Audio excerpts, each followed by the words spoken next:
All right, everyone. So I guess you must be able to see me, hear me. What is the status? Morning, people. Good morning. Super great morning. In the second lecture of this regular batch for CA Final AFM, which is applicable for May 2024 and onwards attempt, right? This lecture is all there for you. Bataiye, boss. Good morning. Let's wait for a few seconds. Let everyone join. Let me also update it on the channel. Wait.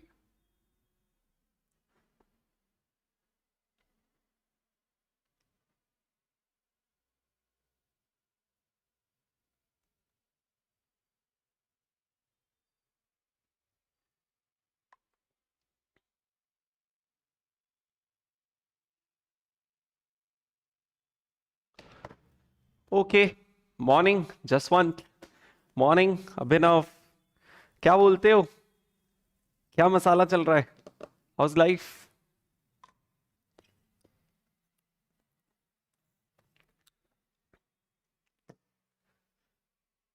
Great who else is here good morning तो sir अगर कल का lecture अगर आप recollect करो तो कल के लेक्चर्स में हम लोगों ने बहुत सारी इधर उधर की बातें की जिसमें हमें करने में इन जनरल मजा आता ही है राइट और उसके साथ साथ हम लोगों ने कल डिस्कशन स्टार्ट किया बेसिक्स ऑफ एएफएम पे राइट जिसमें हम कुछ ऐसे कॉन्सेप्ट्स बिल्ड करेंगे सर जो पूरे सीए फाइनल एएफएम में हमें काम आने वाले हैं right Kuhu good morning Anshu good morning everyone else बताओ भाई एनर्जी लेवल क्या बोल रहा है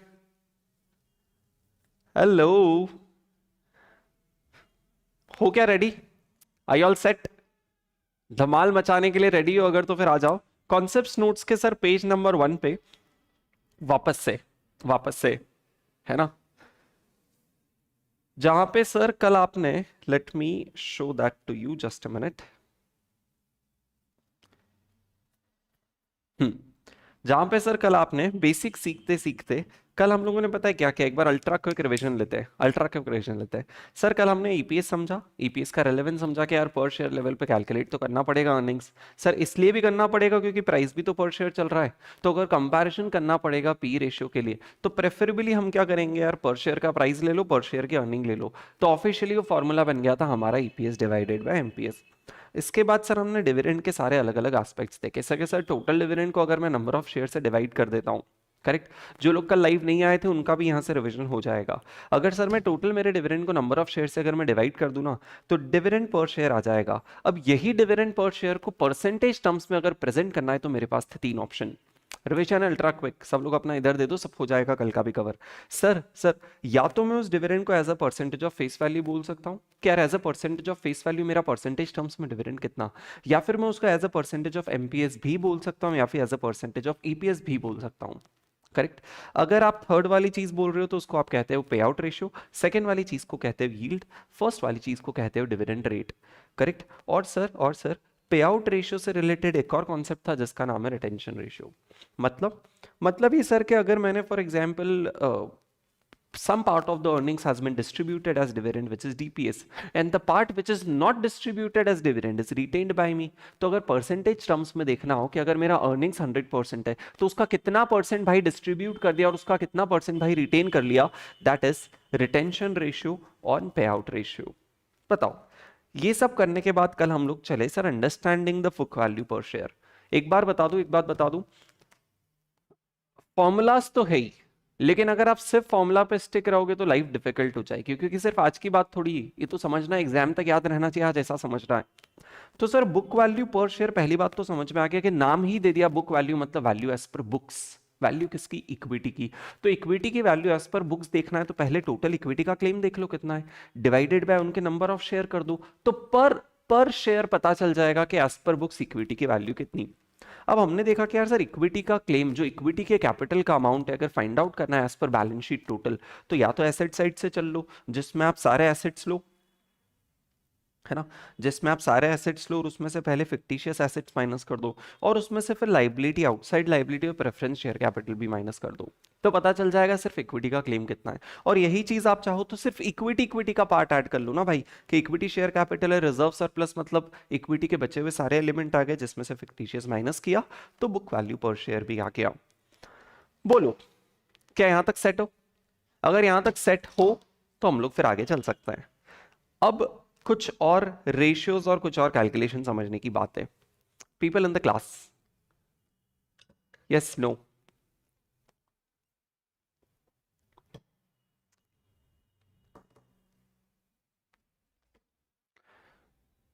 late me put it up.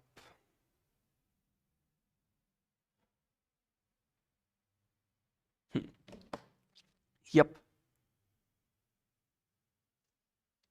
अरे यार, ये बात मुझे किसी ने बोला क्यों नहीं, स्क्रीन विजिबल नहीं है? Oh my God. Jaswant thank you so much. अरे यार कुहू, अभिनव, आप सिर्फ इमेजिनेशन के बेसिस पे रिवाइज कर लिए क्या? Anshu, were you there in yesterday's lecture? Anshu, आप कल के लेक्चर में थे क्या? मतलब कुहू थे, अभिनव थे, तो आपका तो मुझे समझ में आ रहा है कि चलो आपने थोड़ा इमेजिनेशन के बेसिस पे सॉल्व कर लिया होगा। Jaswant thank you so much. अरे यार स्क्रीन विजिबल नहीं, बोलना चाहिए ना। अंशु नहीं थे तो आई एम वंडरिंग कि फिर आपको कैसे समझ में आया होगा। एनीवेज, कोई प्रॉब्लम नहीं, हमने जो पढ़ा बहुत बेसिक था। This is your first lecture, all right Anshu, no problem. ठीक है, but thank you so much Jaswant. यार ऐसे स्क्रीन वगैरह नहीं दिखे तो बताना, क्योंकि मेरा ध्यान इस चीज पे नहीं रहता है आपको क्या दिख रहा है। मेरा ध्यान समझाने पे होता है और चैट बॉक्स में आप क्या बोल रहे हो उस पे होता है। करेक्ट?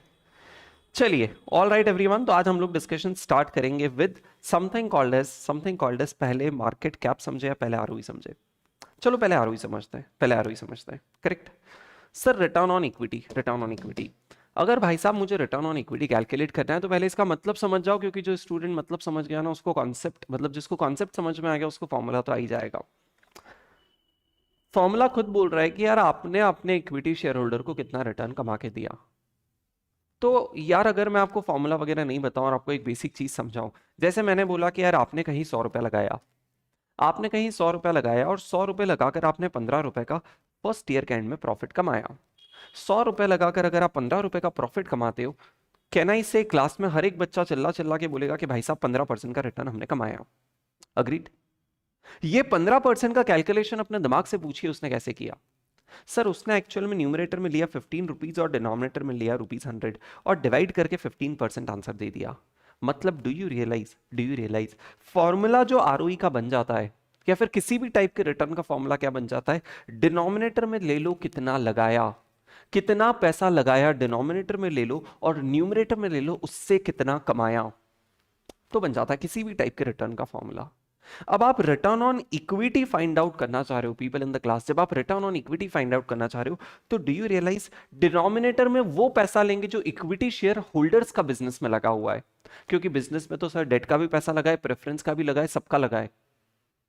हमें for the purpose of ROE denominator में वो लेना पड़ेगा जो इक्विटी शेयर होल्डर का बिजनेस में लगा है, क्योंकि रिटर्न का सिंपल रूल क्या है? डिनोमिनेटर में कितना लगाया और उसके अगेंस्ट न्यूमरेटर में हमने कितना कमाया। करेक्ट? तो डिनोमिनेटर में इक्विटी का कितना पैसा लगाया, लेकिन सर पैसा मतलब कहां देखे कितना लगाया? क्या हम मार्केट में जाके चेक करें, स्टॉक मार्केट में जाके कि इक्विटी का कितना पैसा लगा हुआ है, या फिर बैलेंस शीट में जाके चेक करें? तो प्लीज ध्यान रखना, प्लीज ध्यान रखना, return on equity is a calculation completely based on financial statements, completely based on books. Market का कोई रोल नहीं है। मतलब आपके ही फाइनेंशियल स्टेटमेंट में जाके ढूंढो इक्विटी का कितना पैसा लगाया, और आपके ही फाइनेंशियल स्टेटमेंट में जाके देखो उससे कितना कमाया। कमाई तो वैसे भी सिर्फ फाइनेंशियल स्टेटमेंट से पता चल सकती है। Correct? It is a ratio based on financial statement. Sir, can I say equity shareholders fund? Equity shareholders fund is the total capital invested by the equity. Equity का जो total capital invested in the business, that's equity shareholders fund. People, इस बात पे agreement disagreement हो तो जैसा भी एक बार प्लीज बताइए, है ना? तो सर डिनोमिनेटर में तो आ जाएगा इक्विटी शेयर होल्डर्स फंड। अब आप सभी से मेरा क्वेश्चन क्या है, आप सभी से मेरा क्वेश्चन क्या है? डिनोमिनेटर में जो इक्विटी शेयर होल्डर फंड लगा हुआ है इक्विटी शेयर होल्डर्स का बिजनेस में, उससे हमारे बिजनेस ने इक्विटी शेयर होल्डर को क्या कमा के दिया? वो कौन सा प्रॉफिट का नंबर है जो आपके हिसाब से हमने इस पैसे के अगेंस्ट कमा के इक्विटी शेयर होल्डर्स को दिया है ना? इस बात का जवाब आप सभी को देना होगा। आराम से सोच सकते हो और जवाब दे सकते हो, सोचना ज्यादा जरूरी है। आंसर सही हो गलत हो मैटर नहीं करता। Take your time, respond, think. बोलो भाई।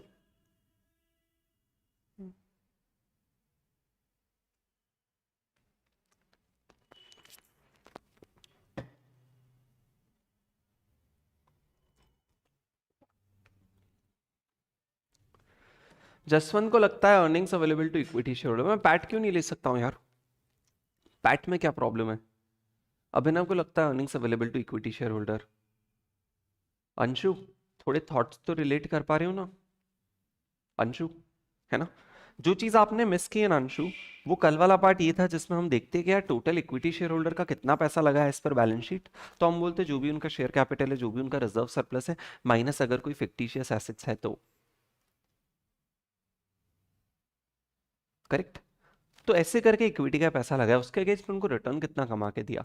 शिवा कह रहे हैं नेट इनकम। शिवा भाई, शिवा, नेट इनकम में प्रेफरेंस शेयर वालों की भी इनकम इंक्लूडेड है, लेकिन डिनोमिनेटर में इसमें प्रेफरेंस शेयर का पैसा इंक्लूडेड है क्या? नहीं सर, हमें तो सिर्फ इक्विटी का रिटर्न चाहिए।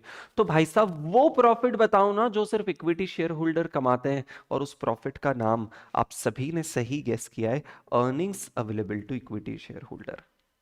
करेक्ट है ना? अब इंटू 100 वगैरह नहीं सिखा रहा हूं, है ना? क्या हमें ये मैथ समझ में आता है क्या कि सर अगर 15 रुपया कमाया 100 रुपीज इन्वेस्ट करके, तो इससे तो आंसर सिर्फ 0.15 ही आता है।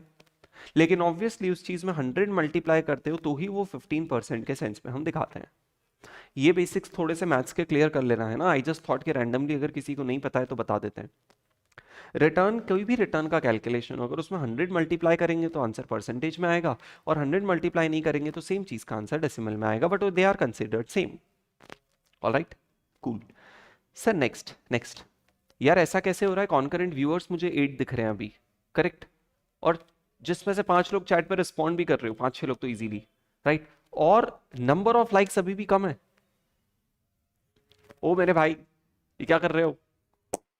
ठीक है सुनो, सर ये जो कैलकुलेशन आपने टोटलिटी बेसिस पे किया, ये जो कैलकुलेशन आपने टोटलिटी बेसिस पे किया, क्या यही कैलकुलेशन हम पर शेयर बेसिस पे कर सकते हैं? यार अगर रिटर्न ही कैलकुलेट करना है, पीपल इन द क्लास, अगर रिटर्न ही कैलकुलेट करना है तो पर शेयर बेसिस पे कर देते हैं ना। मतलब देखो मत देखो, मतलब सर सर फील करना मैंने क्या बोला। Let me try and present it in a manner जो आपके लिए एकदम परफेक्ट रहे, इजी रहे। सुनो सुनो,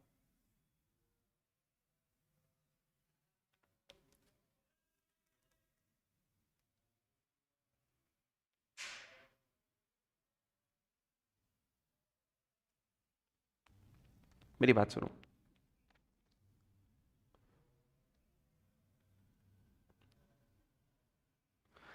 सर सर, अगर मैं मेरे earnings available to equity share holder को नंबर ऑफ शेयर से डिवाइड कर दूं, क्योंकि ये मेरा टोटल अर्निंग है, टोटल अर्निंग को जब मैं टोटल नंबर ऑफ शेयर से डिवाइड करता हूं तो क्लास में कौन बता पाएगा कि सर इससे क्या आता है? सिमिलरली मेरे पास ये total equity share holders fund है, इक्विटी शेयर होल्डर फंड को जब मैं नंबर ऑफ शेयर से डिवाइड करता हूं तो क्लास में कौन बता पाएगा क्या आता है? क्योंकि जो कैलकुलेशन मैंने टोटलिटी बेसिस पे बताया उसको मैं पर शेयर बेसिस पे करूं तो मेरे आंसर्स क्या आएंगे?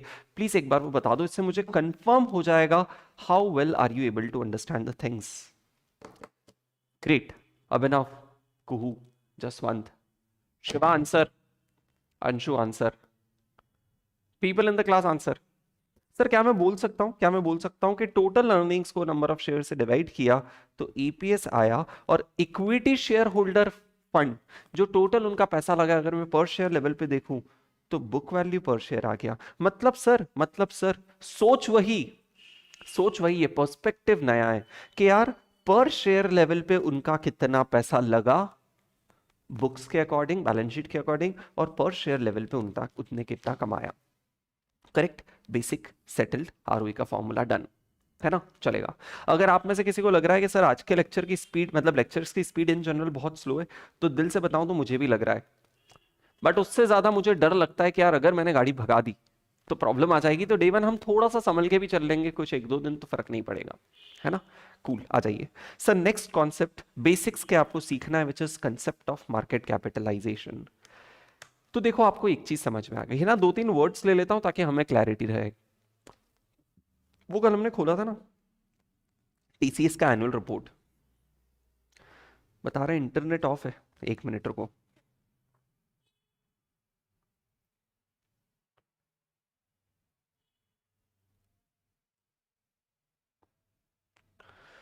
टीसीएस का एनुअल रिपोर्ट जब हमने खोला तो हमें समझ में आया कि यार अगर बैलेंस शीट देखें, ठीक है, तो इनका जो शेयर कैपिटल है ना, मतलब कंपनी की जो लाइबिलिटी साइड है उसकी मदद से आप कंपनी का बुक वैल्यू पर शेयर फाइंड आउट कर सकते हो, है ना, शेयर कैपिटल और अदर्स इक्विटी और जो भी चीजें ऐड करना चाहो एज पर दिस। लेकिन डू यू अग्री, ये तो value of equity share holder as per books हो गया। सेम शेयर जिसकी बुक्स के अकॉर्डिंग कुछ वैल्यू है, वो शेयर जिसकी बुक्स के अकॉर्डिंग कुछ वैल्यू, उसकी मार्केट में तो कुछ प्राइस चल ही रही है, एमपीएस का कॉन्सेप्ट जो आपने कल सीखा था, करेक्ट। तो आज फिर से लॉगिन करना पड़ेगा। ओह माय गॉड, अब मुझे स्क्रीन हटाना पड़ेगा, क्योंकि अगर मैंने स्क्रीन नहीं हटाया ना तो सारे पासवर्ड्स आपको पता चल जाएंगे और आपको पता चल जाएगा मेरे पास कितना कम पैसा इन्वेस्ट करने के लिए। ठीक है, तो 1 मिनट दीजिए, मुझे स्क्रीन हटा के पहले इसमें लॉगिन करने दीजिए। किसी को दिख तो नहीं रहा है? नहीं दिख रहा है ना, रुको 1 मिनट।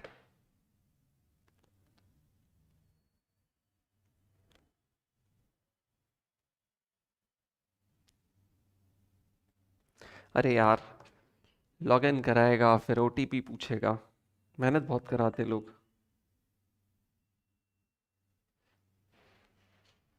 हो गया, कूल,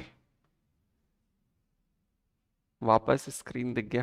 हम्म, ठीक है भाई, ठीक है। तो हमने बोला यार किसी पर्टिकुलर शेयर के एज पर बुक्स जो वैल्यू होती है वो बुक वैल्यू होती है पर शेयर, और उसी की मार्केट के अकॉर्डिंग जो वैल्यू होती है, फॉर एग्जांपल टाटा पावर के एक शेयर की वैल्यू 236 रुपीज है, तो वो क्या हो जाती है, मार्केट प्राइस। तो सर जैसे बुक्स के अकॉर्डिंग दोनों कॉन्सेप्ट चलते हैं, पर शेयर वैल्यू और टोटलिटी वैल्यू, जैसे बुक्स के अकॉर्डिंग दोनों कॉन्सेप्ट चलते हैं, पर शेयर वैल्यू और टोटलिटी वैल्यू, वैसे ही मार्केट के अकॉर्डिंग अगर पर शेयर की वैल्यू देखूं मैं, पर शेयर मतलब कंपनी के हर एक शेयर की वैल्यू, तो वो हो जाती है एमपीएस। लेकिन कंपनी के सारे शेयर्स की टोटल वैल्यू कितनी, मतलब पूरे कंपनी की वैल्यू कितनी मार्केट के हिसाब से, कहना इसे शेयर्स ही तो बता दे कंपनी की वैल्यू, ओनरशिप वही तो बताते हैं। तो सर अगर सिंगल शेयर की वैल्यू इतनी, तो टोटल कंपनी की वैल्यू एज पर मार्केट कितनी, वो होता है कंपनी का मार्केट कैपिटलाइजेशन। फॉर एग्जाम्पल ऐसे इमेजिन करो कंपनी के 1000 इक्विटी शेयर है ना, और हर शेयर का मार्केट प्राइस आज मार्केट में 15 रुपए है। तो 15 रुपए इंटू 1000 शेयर, मतलब टोटल ऑफ 15,000, 15,000 क्या हो जाएगा, कंपनी का total market capitalisation, total value of all equity shares of the company. तो टोटल टोटल मार्केट कैप कितना हो जाएगा सर, आप इसको ऐसे बोल सकते हो, ये कोई फॉर्मूला नहीं है ना, सिर्फ आपकी और मेरी अंडरस्टैंडिंग के लिए लिख रहा हूँ। इनफैक्ट हम फॉर्मूला नहीं भी लिखे तो भी चलेगा, है ना, हम सीधे लिखते हैं कि सर 15,000 नंबर ऑफ शेयर्स थे, या फिर लिख लो यार, है ना, फ्यूचर रिवीजन में शायद अच्छा रहेगा, total number of shares multiplied by MPS, है ना, मतलब सर 1000 शेयर्स है हमारे पास और हर शेयर का प्राइस 15 रुपए, मतलब 15,000 रुपए का टोटल मार्केट कैप है, करेक्ट। ठीक है, मतलब अगर टोटलिटी बेसिस पे जानना है कि यार कंपनी की वैल्यू कितनी है तो पता चल गया। लेकिन एक और बात बताओ ना यार, क्लास में एक और बात बताओ ना, ये फ्री फ्लोट मार्केट कैप क्या है, मुझे तो याद भी नहीं है। मतलब मुझे एक्चुअल में याद, देखो इंटर में पढ़ाता नहीं हूँ अभी, है ना, और मुझे याद भी नहीं इंटर में मैंने क्या क्या पढ़ा था, और पास कैसे हो गया वो तो मुझे एक्चुअल में ही कुछ याद नहीं आ रहा है। मुझे आपसे ये पूछना है, फ्री फ्लोट मार्केट कैप जैसा कोई वर्ड सीए इंटर में है क्या, people in the class? Free float market cap जैसा वर्ड सीए इंटर में है क्या? क्या आप लोगों को उसके बारे में कुछ भी पता है? जसवंत का कहना है नो, अभिनव का कहना है नो, कू नो, क्लास के बच्चे लोग यस नो यार, कम ऑन बोलो। यार एक बात बताओ, कि आप लोगों को स्कीम तो नहीं है कि हर सवाल का जवाब अगर हम नो दे दे तो पता है सामने वाला तो पढ़ाएगा ही सही? जेन्युइन बताना है भाई, ये स्कीम स्कीम नहीं चलेगी। शिवा, एक बात बताओ, एक बात बताओ, है ना, आप पे ट्रस्ट करना ही पड़ेगा, मेरे पास चॉइस भी तो नहीं है। Jaswant, total shares minus promoter shares into market price. Okay okay okay, तो एक बार एक फंडा समझ लो, है ना। मुझे भी नहीं पता है टीसीएस की बैलेंस शीट में क्लियरली दिख पाएगा कि नहीं दिख पाएगा, बट एक बार देखने की कोशिश करते हैं, है ना। एक मिनट देना, एक मिनट देना, क्योंकि क्या हो गया कि अदरवाइज चीज़ें क्या लगेगी अपने को थियोरेटिकल है। थोड़ा सा एक सेंस आना बहुत ज़रूरी है। अलाउ मी अ मिनट, ढूंढ लेंगे तो दिख जाएगा।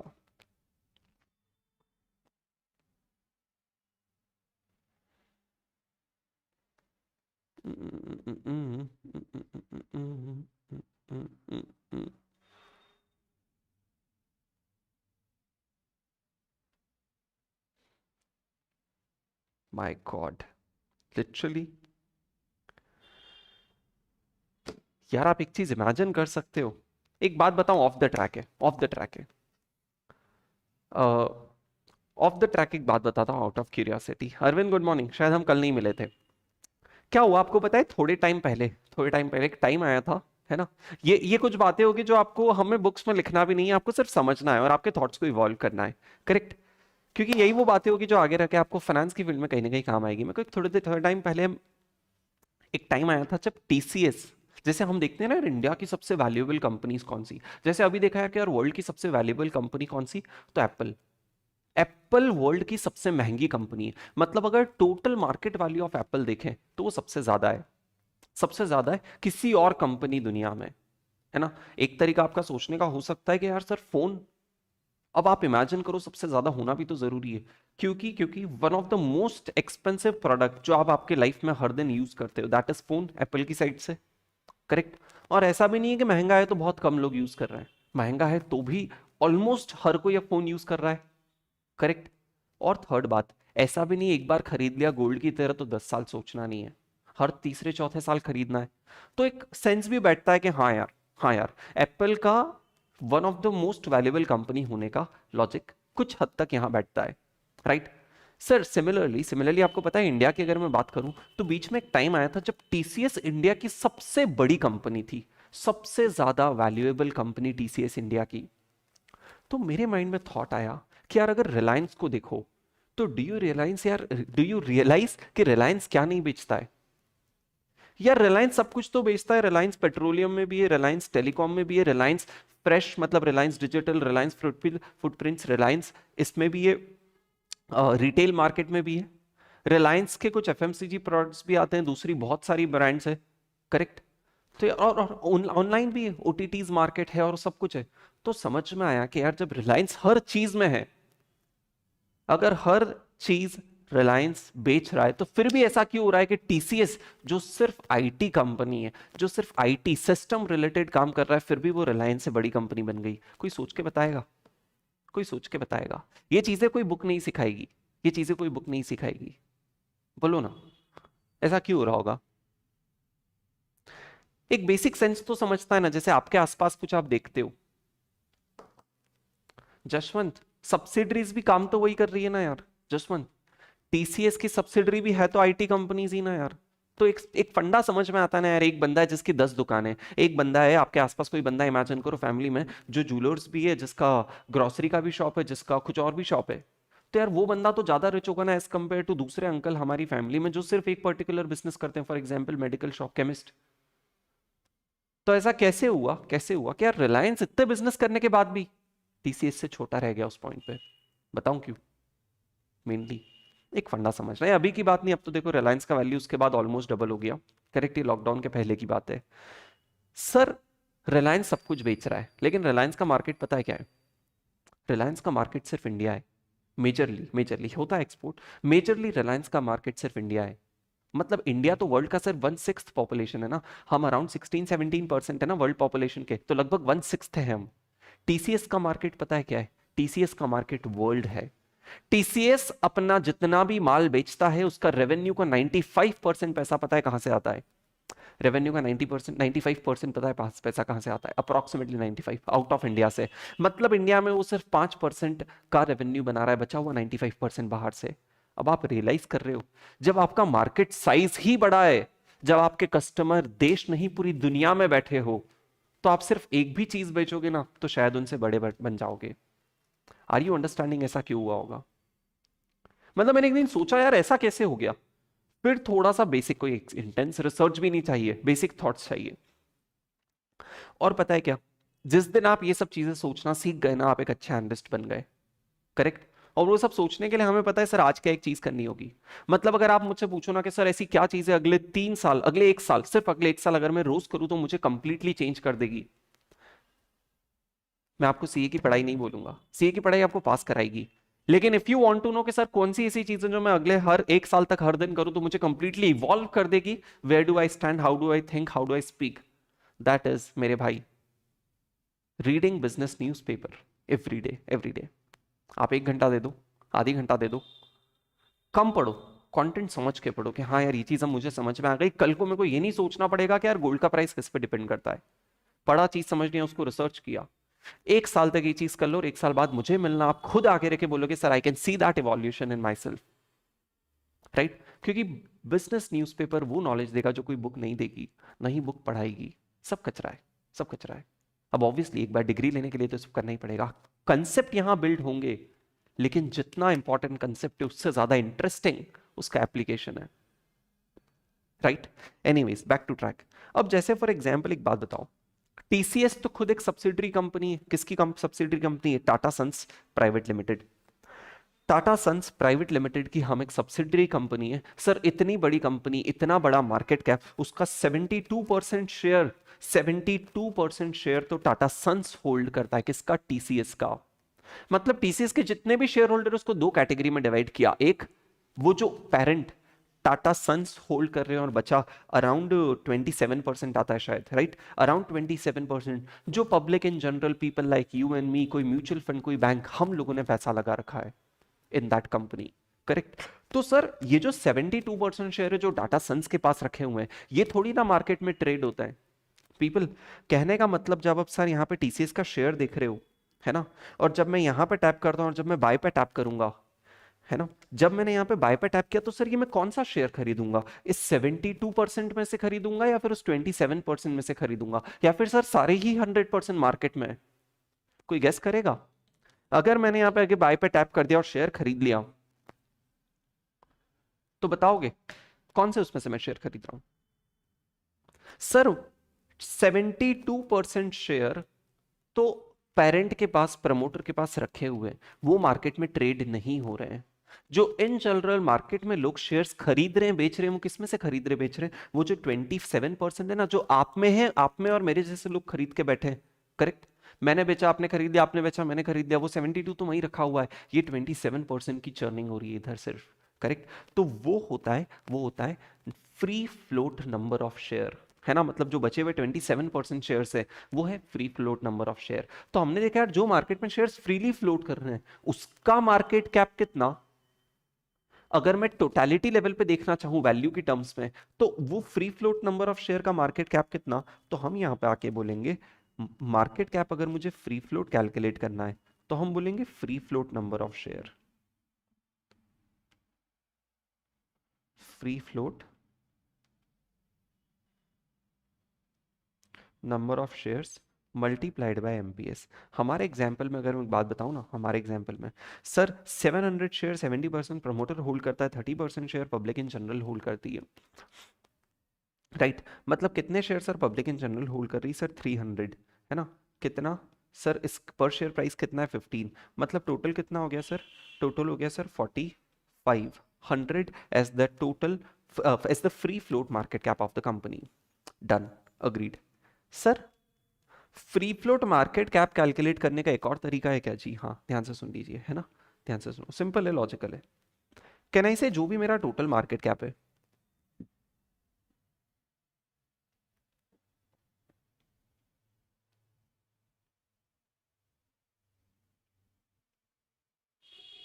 जो भी मेरा टोटल मार्केट कैप है 15,000 का, इस टोटल वैल्यू, ये जो टोटल मार्केट कैप है मेरा 15,000 का, राइट, 15,000 का ये जो टोटल मार्केट कैप है, इस टोटल मार्केट का 70% पोर्शन तो प्रमोटर्स होल्ड करते हैं, लेकिन इस टोटल मार्केट कैप का 30% पोर्शन कहना से पब्लिक इन जनरल होल्ड कर रहा है, राइट। तो एक काम करते हैं ना, एक काम करते हैं, ये 30% part, 30% part, people in the class ध्यान से देखना, 15,000 का ये 30% पार्ट कितना होगा? कोई बताएगा? 15,000 इंटू 30% कितना होता है कैलसी पे? 4500। तो सर ये टोटल वैल्यू को, मेरी टोटल वैल्यू को परसेंटेज टर्म्स में ब्रेक कर देते ना, 30% और 70%, राइट? तो sir total market cap into non promoters holding,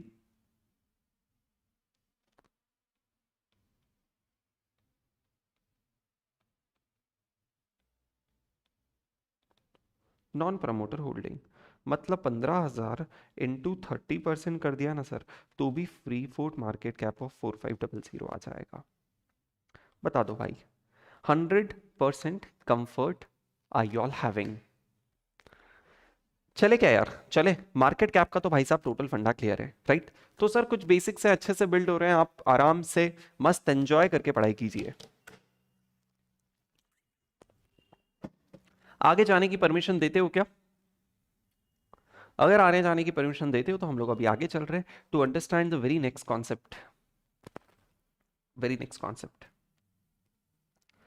जिसका नाम है different kinds of returns. Class के बचे हुए लोग हाँ या ना बोलो भाई।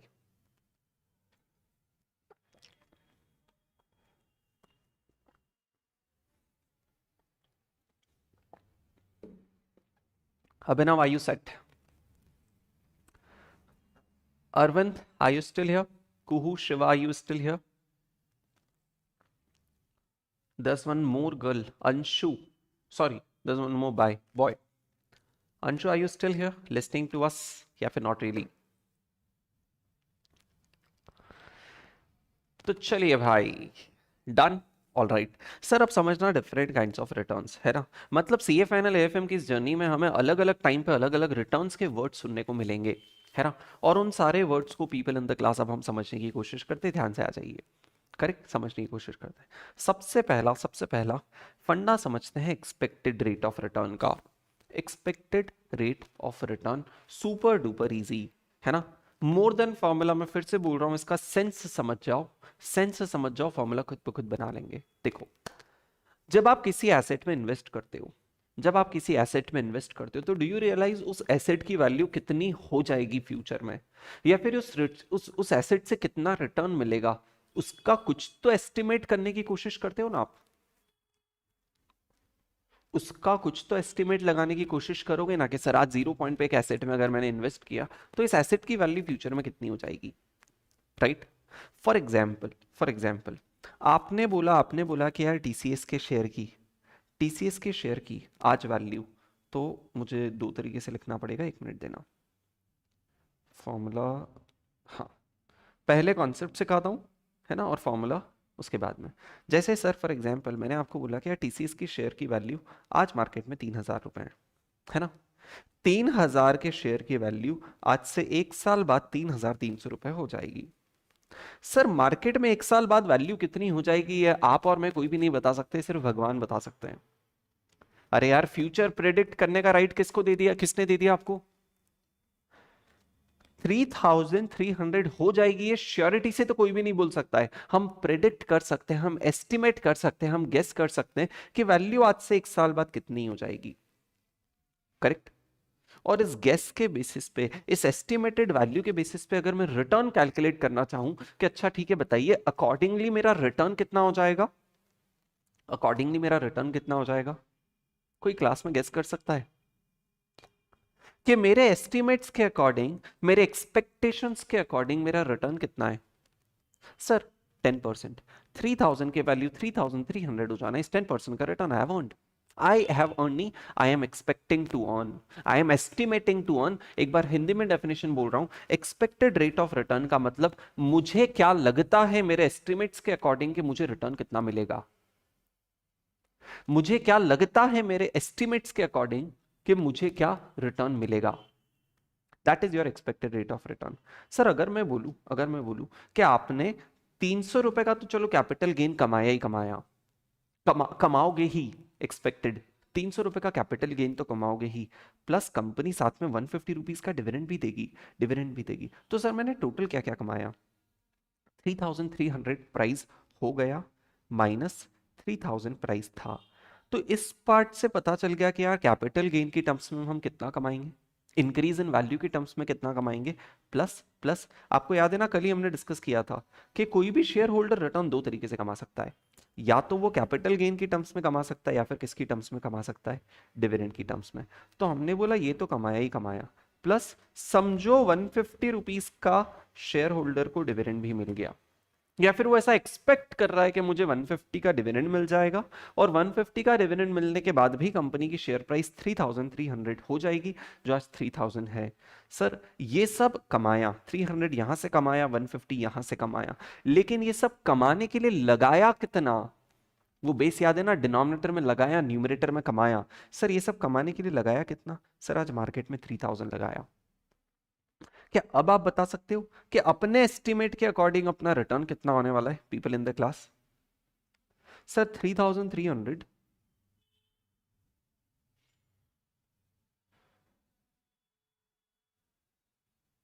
3300 माइनस 3000, मतलब 300 रुपया तो ये कमाया, प्लस 150 रुपीज ऊपर से और कमा लिया। 150 रुपीज किसका कमाया? डिविडेंड का।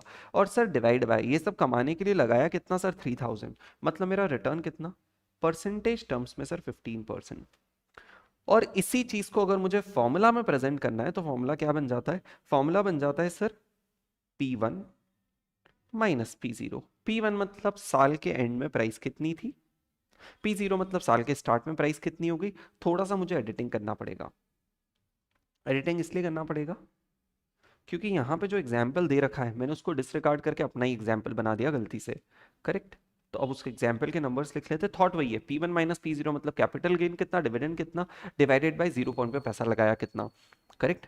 वापस एक नया एग्जाम्पल ले रहा हूँ सर, 115 माइनस माइनस 100 रुपीज़ का पैसा लगाया था, है ना, और समझो डिविडेंड 0 रुपीज़ है, डिवाइड बाय P0 ऑफ 100, तो ऐसे करके सर मेरा 15% का रिटर्न कैलकुलेट होके आता है।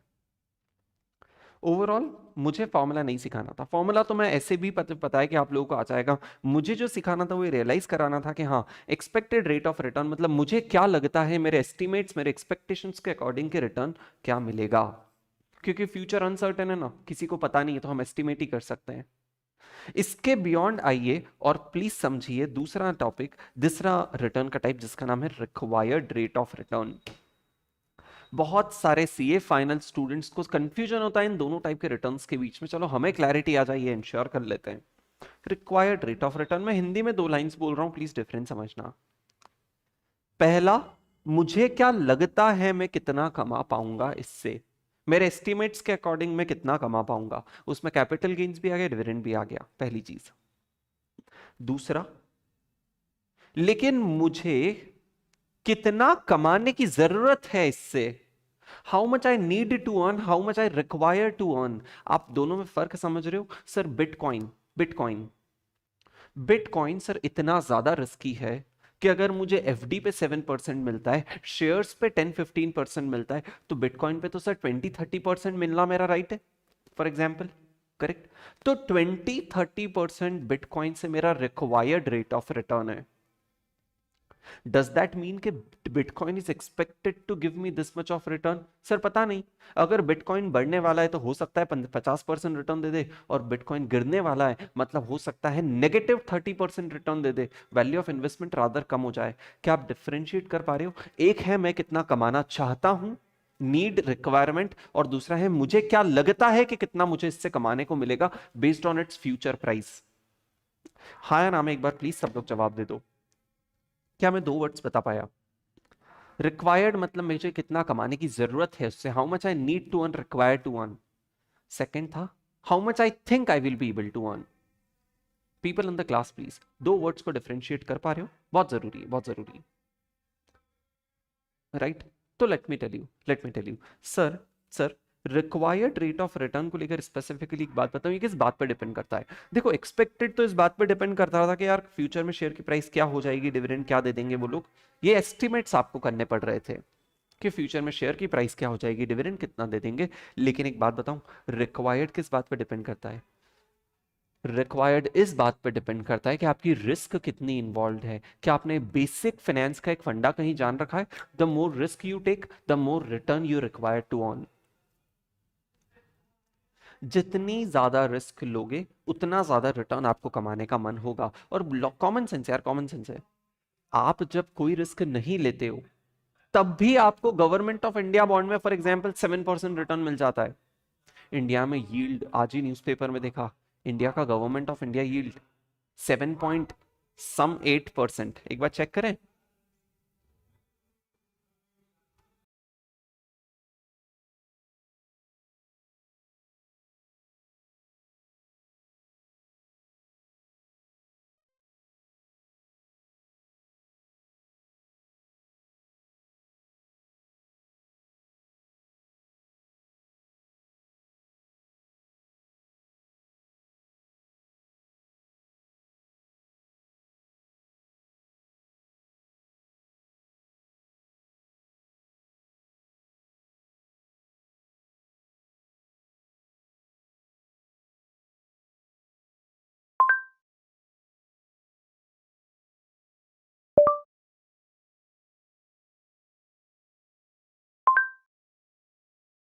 According to the Hindu Business Line, this, coupled with the Fed's recent resolve to keep rates higher well into 2024, has resulted in a sharp surge in US Treasury yield, taking it close to the 5% mark. If we consider the Indian G-Sec yield since 2015, it has largely been moving in a 100 basis points range at 6.5 to 7.5%.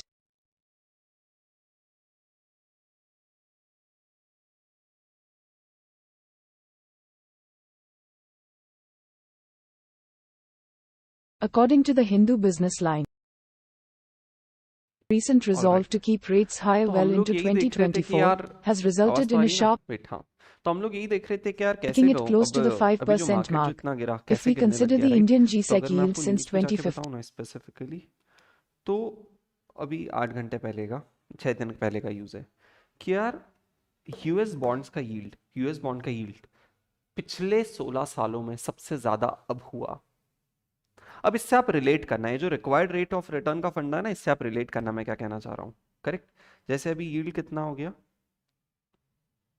कहाँ दिया है number?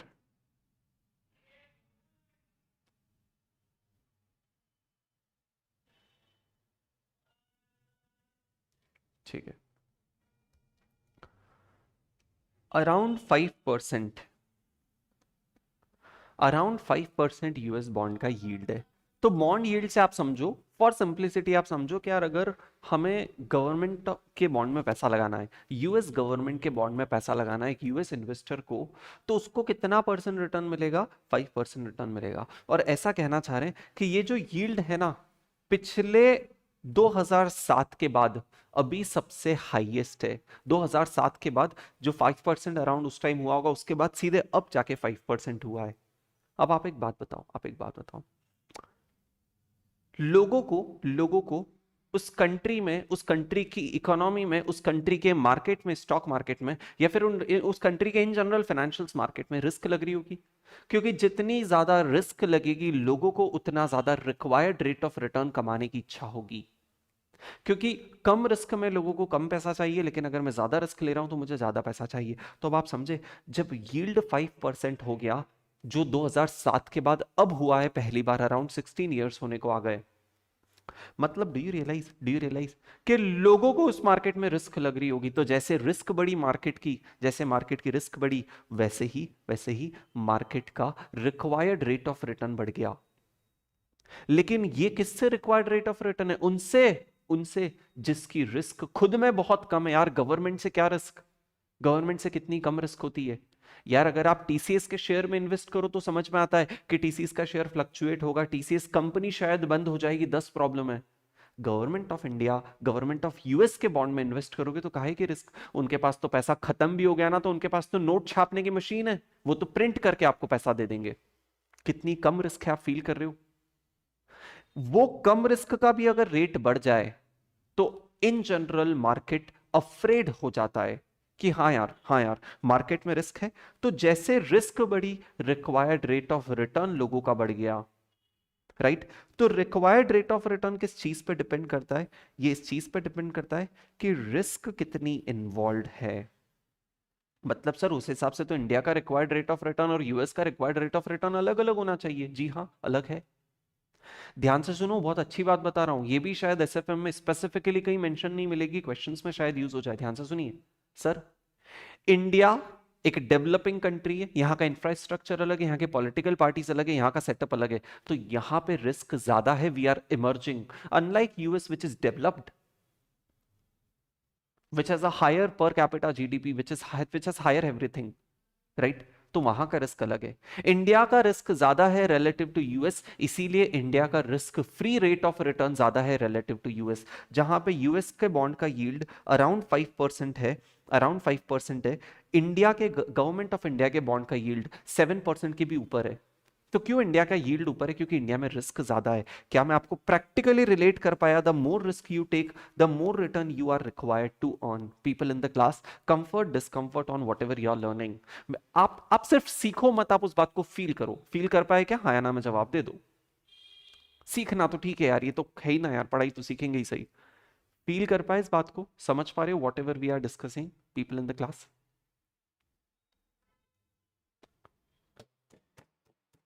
हाँ या ना बोलो ना please, हाँ या ना, हाँ या ना।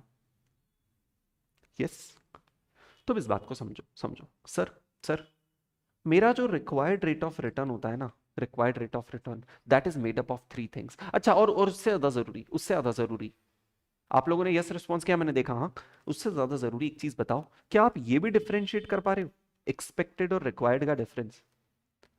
बिटकॉइन रिस्की है इसलिए मुझे उससे ज्यादा रिटर्न चाहिए, मेरा रिक्वायर्ड है, बट डज दैट मीन कि बिटकॉइन ज्यादा रिटर्न ही देगा? वो तो एक्सपेक्टेड है, फिगर आउट करना पड़ेगा बिटकॉइन फ्यूचर में ऊपर जाने वाला है नीचे जाने वाला है। एक्सपेक्टेड अलग है, रिक्वायर्ड अलग है। आप जो रिटर्न कमाना चाहते हो, पता है किस बात पर डिपेंड करता है? ध्यान से देखो, ध्यान से देखो, आपका return is made up of three things. जो भी रिटर्न आप कमाना चाहते हो ना, that is made up of three things. मैं इसकी सुपर डिटेल में नहीं जाने वाला हूँ, क्योंकि यार ये कहीं ना कहीं आपको इंटर में पढ़ लेना था, या फिर आपको थोड़ी ज़्यादा एक्सपेक्टेशन हो गई अगर मैंने एक लाइन बोल दी तो। आप बोलोगे सर आप तो बहुत ज़्यादा ही एक्सपेक्ट कर रहे हो, बट जो अपना क्वांट्स वाला टॉपिक नहीं होता था फाउंडेशन में, जहाँ पे फर्स्ट टाइम आपने प्रेजेंट वैल्यू फ्यूचर वैल्यू पढ़ा, शायद वहां भी आपने ये चीज पढ़ चुके होंगे, लेकिन मैं 100% श्योर हूं हमने लोगों ने जहां वो वहां पे जो कुछ भी पढ़ा हमें अब कुछ याद नहीं है। करेक्ट? तो फिर भी एक बार सुन लो, सुन लो सर। मेरा किसी भी पर्टिकुलर प्रोजेक्ट से, देखो मेरा रिक्वायर्ड रेट ऑफ रिटर्न किससे हो सकता है सर? जहां मैं इन्वेस्ट कर रहा हूं ना उससे हो सकता है। अगर मैंने किसी कंपनी के शेयर में इन्वेस्ट किया तो मेरा required rate of return share से होगा कि हाँ इस शेयर से कितना कमाना चाहता हूं। अगर मैंने किसी कंपनी के बॉन्ड में या फिर गवर्नमेंट के बॉन्ड में इन्वेस्ट किया तो रिक्वायर्ड रेट ऑफ रिटर्न उससे हो जाएगा। ये सब तो छोड़ो, अगर मैंने किसी बिजनेस में या किसी प्रोजेक्ट में इन्वेस्ट कर दिया तो वहां से भी मेरा एक रिक्वायर्ड रेट ऑफ रिटर्न हो सकता है। और हमेशा रिक्वायर्ड रेट ऑफ रिटर्न किस पे डिपेंड करेगा? Risk taken. तो हमारा सोच का तरीका ऐसा है, सोच का तरीका ऐसा है कि सर हमारा required rate of return is made up of three things. Three things क्या क्या? ध्यान से सुनना। वापस वही मन में कंफ्यूजन हो रहा है कि कितनी डेप्थ में बताऊं, क्योंकि यार ऐसे तो डिस्कशन की लिमिट ही नहीं ना, मैं वापस सेंटर में थोड़ी जा सकता हूं पढ़ाने।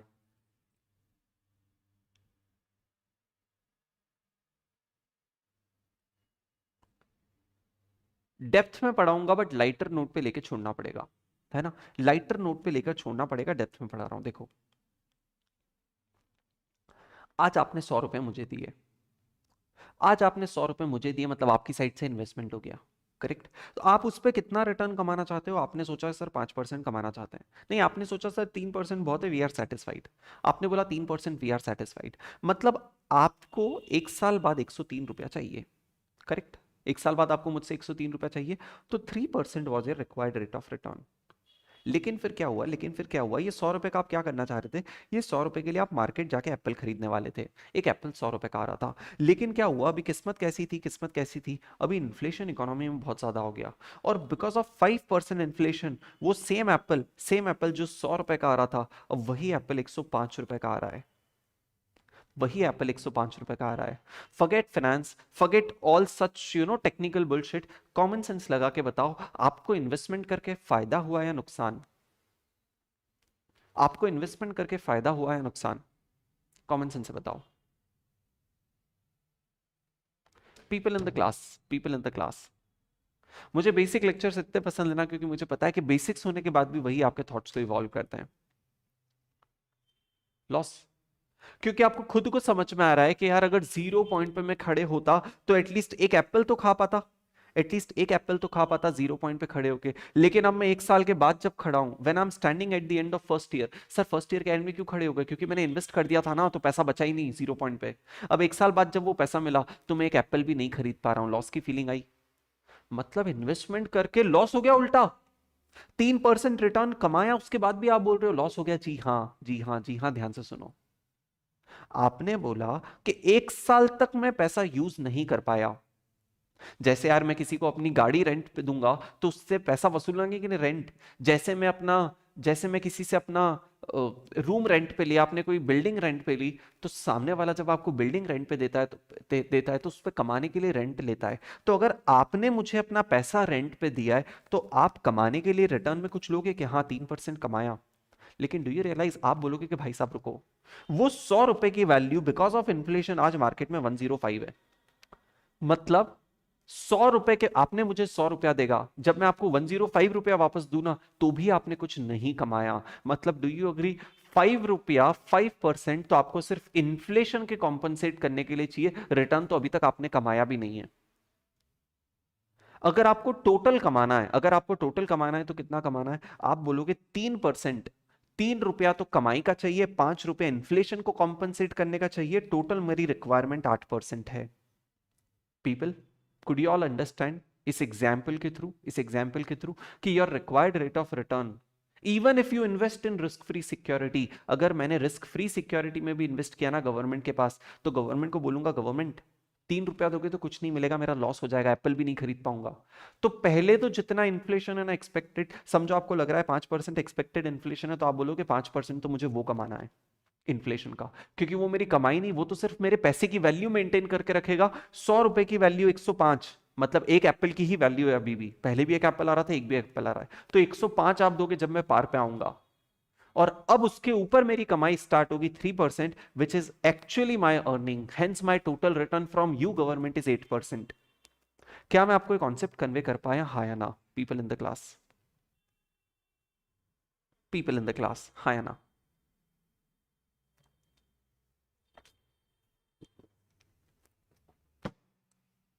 कर पाया ना? कर पाया ना? तो देखो देखो, ये जो 3% का रेट ऑफ रिटर्न है ना, इसको आप बोलते हो रियल रिस्क फ्री रेट, है ना? मतलब हमने जब गवर्नमेंट को पैसा दिया तो उसमें रिस्क नहीं है, हमने जब गवर्नमेंट को पैसा दिया तो उसमें रिस्क नहीं है, उसको रिस्क फ्री बोला, रिस्क फ्री बोला। और ये वर्ड रियल क्यों बोला? क्योंकि इसमें हमें इन्फ्लेशन भी अभी इंक्लूड नहीं किया, हमने बोला आपने हमारा पैसा यूज किया इसलिए हम 3% कमाना चाहते हैं। लेकिन 3% के साथ साथ, 3% के साथ साथ हम एक और चीज क्या कमाना चाहते हैं? Inflation premium. क्यों? क्योंकि वो परचेजिंग पावर का लॉस हो गया ना, परचेजिंग पावर का लॉस हो गया। 100 रुपए में तो एप्पल भी नहीं आ रहा है, 105 में आ रहा है, तो वो परचेजिंग पावर को मेंटेन करने के लिए इन्फ्लेशन प्रीमियम भी चाहिए। This is what is called as total risk free rate, nominal risk free rate, मतलब रियल रिस्क फ्री रेट। मुझे इसका प्रेजेंटेशन सोचने दो कैसे किया जाए, बट आप फॉर नाउ समझ जाओ, रियल रिस्क फ्री रेट में जब आप इन्फ्लेशन ऐड करते हो तो उसको नॉमिनल रिस्क फ्री रेट बोला जाता है। और मार्केट में कभी रियल प्रिवेल नहीं करता, मार्केट में तो हमेशा नॉमिनल ही प्रिवेल करता है। मुझे एक बात बताओ, एक कॉमन सेंस बताओ यार, आप जब बैंक जाओगे और बैंक से बोलोगे बैंक एफडी करना है, क्या बैंक आपको ऐसे बोलेगा ले भाई 3% तो ये ले ले, और इन्फ्लेशन 4% चल रहा है तो 4% ये ले ले तेरा टोटल 7%? बैंक ऐसे समझाने बैठता है क्या? नहीं, बैंक तो बोलता है कि देखो हमारा रेट ऑफ रिटर्न 6.5 चल रहा है फिक्स, अब आप बैक कैलकुलेट कर लो उसमें इन्फ्लेशन कितना, वो इन्फ्लेशन हटा लो तो ऑटोमेटिकली आपको पता चल जाएगा कि आपने रियल रिस्क फ्री रेट कितना कमाया। मतलब आई यू अंडरस्टैंडिंग? हमारे आसपास जो एक्चुअल वर्ल्ड है वहां सब कुछ रियल, वहां सब नॉमिनल चलता है। जितने भी रेट आज कोई भी किसी को कोट करता है कि भाई साहब लोन लेना है, किस रेट पे मिलेगा, बोले 15% में मिलेगा, तो वो सब नॉमिनल है। नॉमिनल में सब कुछ इंक्लूड होके आता है। वो बोलते हैं कि आज अगर आपने हमसे 100 रुपए लिए हैं और अगर रेट ऑफ इंटरेस्ट 8% है तो आपको 108 देना है। अब 108 में आपने इन्फ्लेशन के नाम पे कितना गया और आपने रियली कितना कमाया वो आपका मैटर है। क्या मैं आपको कन्वे कर पाया कि एक्चुअल वर्ल्ड में आसपास सब कुछ नॉमिनल चलता है? क्योंकि बैंक भी जाते हो तो बैंक ऐसा नहीं बोलता रियल ले ले और इन्फ्लेशन ले ले, करेक्ट? थोड़ा सा डिस्टर्बेंस है, 1 सेकंड रुक जाओ, म्यूट करने दो।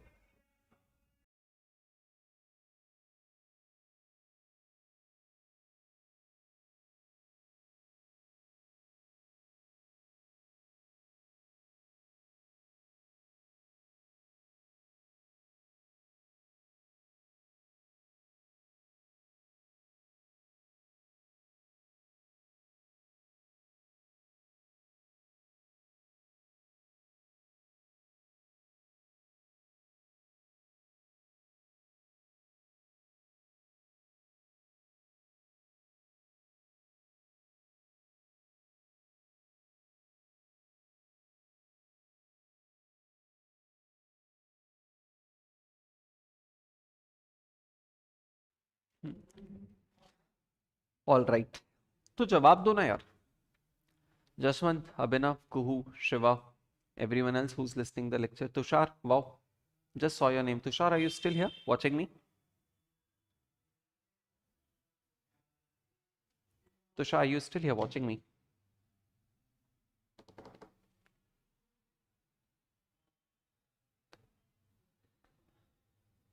अरे क्लास के बच्चे लोग ऑडियो विजुअल है कि नहीं? ऑडियो आ रहा है ना? हाँ, तो जवाब ये दो कि भाई हमें चीज समझ में आ रही क्या कि हाँ यार, हमें टोटल कितना कमाना है nominal risk free rate. Nominal risk free rate automatically comprises of two things, real risk free and inflation premium, correct?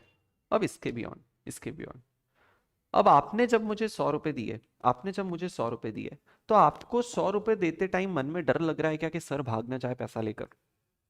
सही बताओ, अच्छा बनने की कोशिश मत करो, सही बताओ, अपने अंदर की आवाज से बताओ कि अगर आप मुझे आज 1 लाख रुपया दोगे तो क्या आपको मन में कहीं ना कहीं डर रहेगा क्या कि सर कल को अपना फोन उठाना बंद ना कर दे? हाँ या ना? बोलो यार, बोलो। क्या आपको मन में कहीं ना कहीं डर रहेगा क्या कि सर डिफॉल्ट ना कर दे, पैसा लेके भाग ना जाए? रहेगा? अंदर से आवाज तो यही आ रही है कि सर डर तो रहेगा, राइट? तो एक चीज बताओ मेरे भाई, एक चीज मेरे बताओ, आप बोलोगे कि सर जब हम गवर्नमेंट को पैसा दे रहे थे आजकल के बच्चों में वो बात ही नहीं रही यार। आजकल के बच्चे अपने टीचर्स के सामने, टीचर्स के मुंह पे टीचर्स की बुराई करने में डरते नहीं है। कुहू, क्या चल रहा है ये सब? मेरी बात सुनो, मेरी बात सुनो। आप बोलोगे कि सर जब हम गवर्नमेंट को 1 लाख रुपया देते हैं ना तो उस पर हमें 8% का रिटर्न मिलता है। मैंने पूछा उस 8% का ब्रेकअप तो बताओ, मैंने पूछा उस 8% का ब्रेकअप तो बताओ, तो आपने बोला कि सर मिला 8 था, अंदर की बात बताते मिला 8 था, लेकिन सर क्या करें, इन्फ्लेशन ही 5% हो गया, मतलब हम इफेक्टिवली कितना कमा पाए, हम 3 ही कमा पाए। मैंने कहा चलो ठीक है। तो मैंने बोला जब गवर्नमेंट से 8 कमाना चाहते हो तो मुझसे कितना कमाना चाहते हो? तो आप बोले कि सर गवर्नमेंट जिसमें हमें कोई रिस्क नहीं लगती उससे अगर हम 8% कमा लेते हैं, गवर्नमेंट जिसमें हमें रिस्क नहीं लगती अगर उसमें 8% कमा लेते हैं, तो आपको पैसा देने में तो रिस्क है ना, गवर्नमेंट में भागेगा कहां सर, आप तो भाग जाओगे। तो रिस्क लेने की वजह से उनसे जो कमा रहे थे वो रिस्क फ्री रेट है 8% का। बिना रिस्क लिए अगर रिस्क फ्री मैनर में 8% मिल रहा है तो रिस्क लेकर तो हमें 8% के कुछ ऊपर मिलना चाहिए। उसको पता है क्या बोलते हैं? वो जो extra return you want to earn, that extra return you want to earn for taking extra risk is called as risk premium, is called as risk premium. The extra return you want to take for taking additional risk, extra risk, is called as extra premium. तो आपको लगा कि sir जितनी risk आप में है ना, हम 2% आपसे ज्यादा कमाना चाहेंगे। आपसे अगर पैसा कमा रहे तो 2% ज्यादा कमाना चाहेंगे, मतलब हम टोटल 10% कमाना चाहेंगे आपसे। मतलब अगर वो 100 रुपया आपने गवर्नमेंट को दिया तो आपका रिक्वायर्ड रेट ऑफ रिटर्न 8 था, लेकिन वही 100 रुपया अगर मुझे दोगे तो आपका रिक्वायर्ड रेट ऑफ रिटर्न 10 होगा। Are you please understanding your required rate of return depends on the risk taken. The more risk you take the more risk premium. देखो वर्ड रिस्क आ रहा है, लेकिन वर्ड के बाद रिस्क के बाद वर्ड क्या आ रहा है? प्रीमियम, मतलब return, return for taking that extra risk. So the more risk you take the more risk premium you want to earn. The more inflation in the economy the more return you want to earn. और real rate of return तो आपकी actual real return होता है जो आप कमाते हो। Could I comfortably explain the entire concept along with whatever practical examples I could give? बता दो भाई, बोल दो यार, बोल दो, कह दो ना। सेट आई ऑल, सेट आई ऑल, क्या समझ पाए? तो सर, तो सर एक्चुअल में पता है क्या, एक्चुअल में पता है क्या, इसके नीचे एक टेबल है, इसके नीचे एक टेबल है, वो टेबल मैं समझाना तो चाह रहा हूं बट वेट कर रहा हूं। यस, ये टेबल से रिलेटेड हम कुछ समझेंगे बट एक और कॉन्सेप्ट सीखने के बाद, जो कॉन्सेप्ट अभी आगे थोड़े टाइम में आएगा। अभी सिर्फ इतना ध्यान रख लो, ये ऊपर वाला बॉक्स, नीचे वाला सर्कल हम लोग फिर आराम से देखते हैं। Correct sir. अब अगला कॉन्सेप्ट आपको जो सीखने की जरूरत है, that is the concept of internal rate of return. और ये तो मुझे बताने की जरूरत नहीं यार, ये तो मैं श्योर हूं आप सीए इंटर लेवल पे पढ़ के आ रहे हो, ये तो उल्टा आप मुझे सिखा सकते हो। बताओ भाई, इंटरनल रेट ऑफ रिटर्न कौन समझाने वाला है मुझे?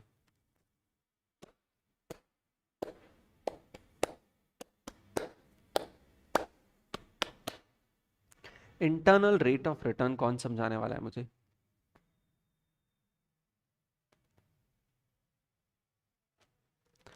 आईआरआर सीए इंटर में हर किसी ने एकदम अच्छे से पढ़ रखा है, प्लीज बताइए आईआरआर का मतलब क्या हुआ?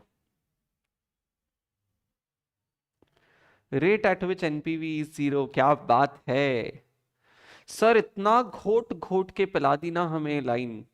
Rate at which NPV is zero is my IRR. Meaning बता दो ना यार, मीनिंग। ये तो, ये मीनिंग नहीं है, मतलब ये अगर इमेजिन करो मुझे फाइनेंस नहीं आता है, अगर किसी को फाइनेंस नहीं आता और अगर उसको समझाना पड़ जाए कि आईआरआर कितना, तो कैसे समझाओगे? कुहू ट्राई तो करो। Abhinav, Shiva, Jaswant, everyone else who is watching the lecture, Tushar if you are watching आप ट्राई कीजिए, Anshu if you are watching the lecture आप ट्राई कीजिए, आईआरआर को समझाने की कोशिश कर दो बस एक बार, बस। Take your time, try and explain.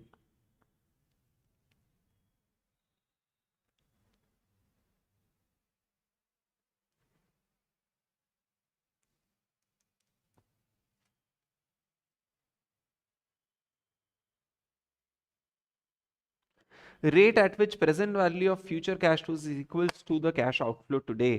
Jaswant, okay okay okay okay, मतलब मैं समझू क्या इससे यार भाई? ये तो आप मैथ्स बता रहे हो, मतलब मैं कैसे समझाऊं किसी एक अननोन बंदे को? समझना चाहोगे क्या? समझना चाहोगे कि उस कॉम्प्लिकेटेड मैथ और फॉर्मूले, वो टेक्निकलिटीज के पीछे का कॉमन सेंस क्या है? समझना चाहोगे क्या उस रेट से मैं समझू क्या? सर जिस तरीके से आपने हमें एक्सपेक्टेड रेट ऑफ रिटर्न समझाया, जिस तरीके से आपने रिक्वायर्ड समझा, उस तरीके से ये भी समझे क्या? अविनाश, अभिनव, अभिनव, ये जो आपने डेफिनेशन बोल दी ना, minimum to be earned, minimum to be earn तो भाई साहब रिक्वायर्ड होता है, this is the minimum rate I want to earn,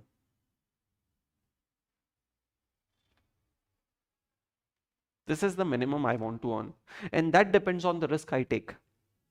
IRR exactly क्या रेट होता है वो मैं आपको बताता हूँ। करेक्ट, तो मैं सोच रहा हूँ उसके पहले हम लोग एक 10 मिनट का ब्रेक ले लें। Can we all people in the class meet back at 10:15? People 10:15 पे मिले? और y'all say, जब तक आप आईआरआर के बारे में और सोच सकते हो, ब्रेक में कोशिश करना एक्सप्लेन कर पाओ आके। चलिए, all right, so see all everyone at 10:15, bye bye.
All right,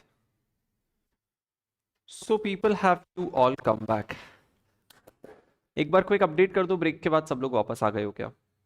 अच्छा, और एक और चीज बताओ, ऑडियो वीडियो मतलब in the sense audio voice sufficient है? I hope it's not quite low, audio is not low.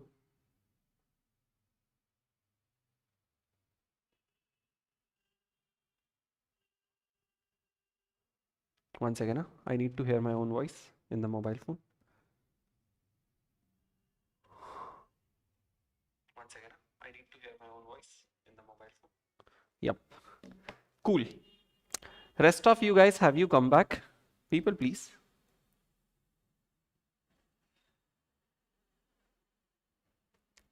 Great then.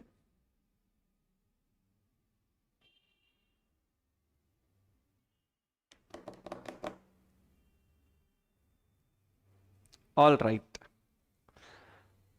All right. So let's start to learn something called as IRR. So let me tell you, it was a fun in the sense that, sir, IRR is not a kind of return actually. People in the class, Kuhu, the rate at which future cash will be greater than the initial cash outflows. Okay, Shiva, you have come back, है ना? So let me everyone try and teach you.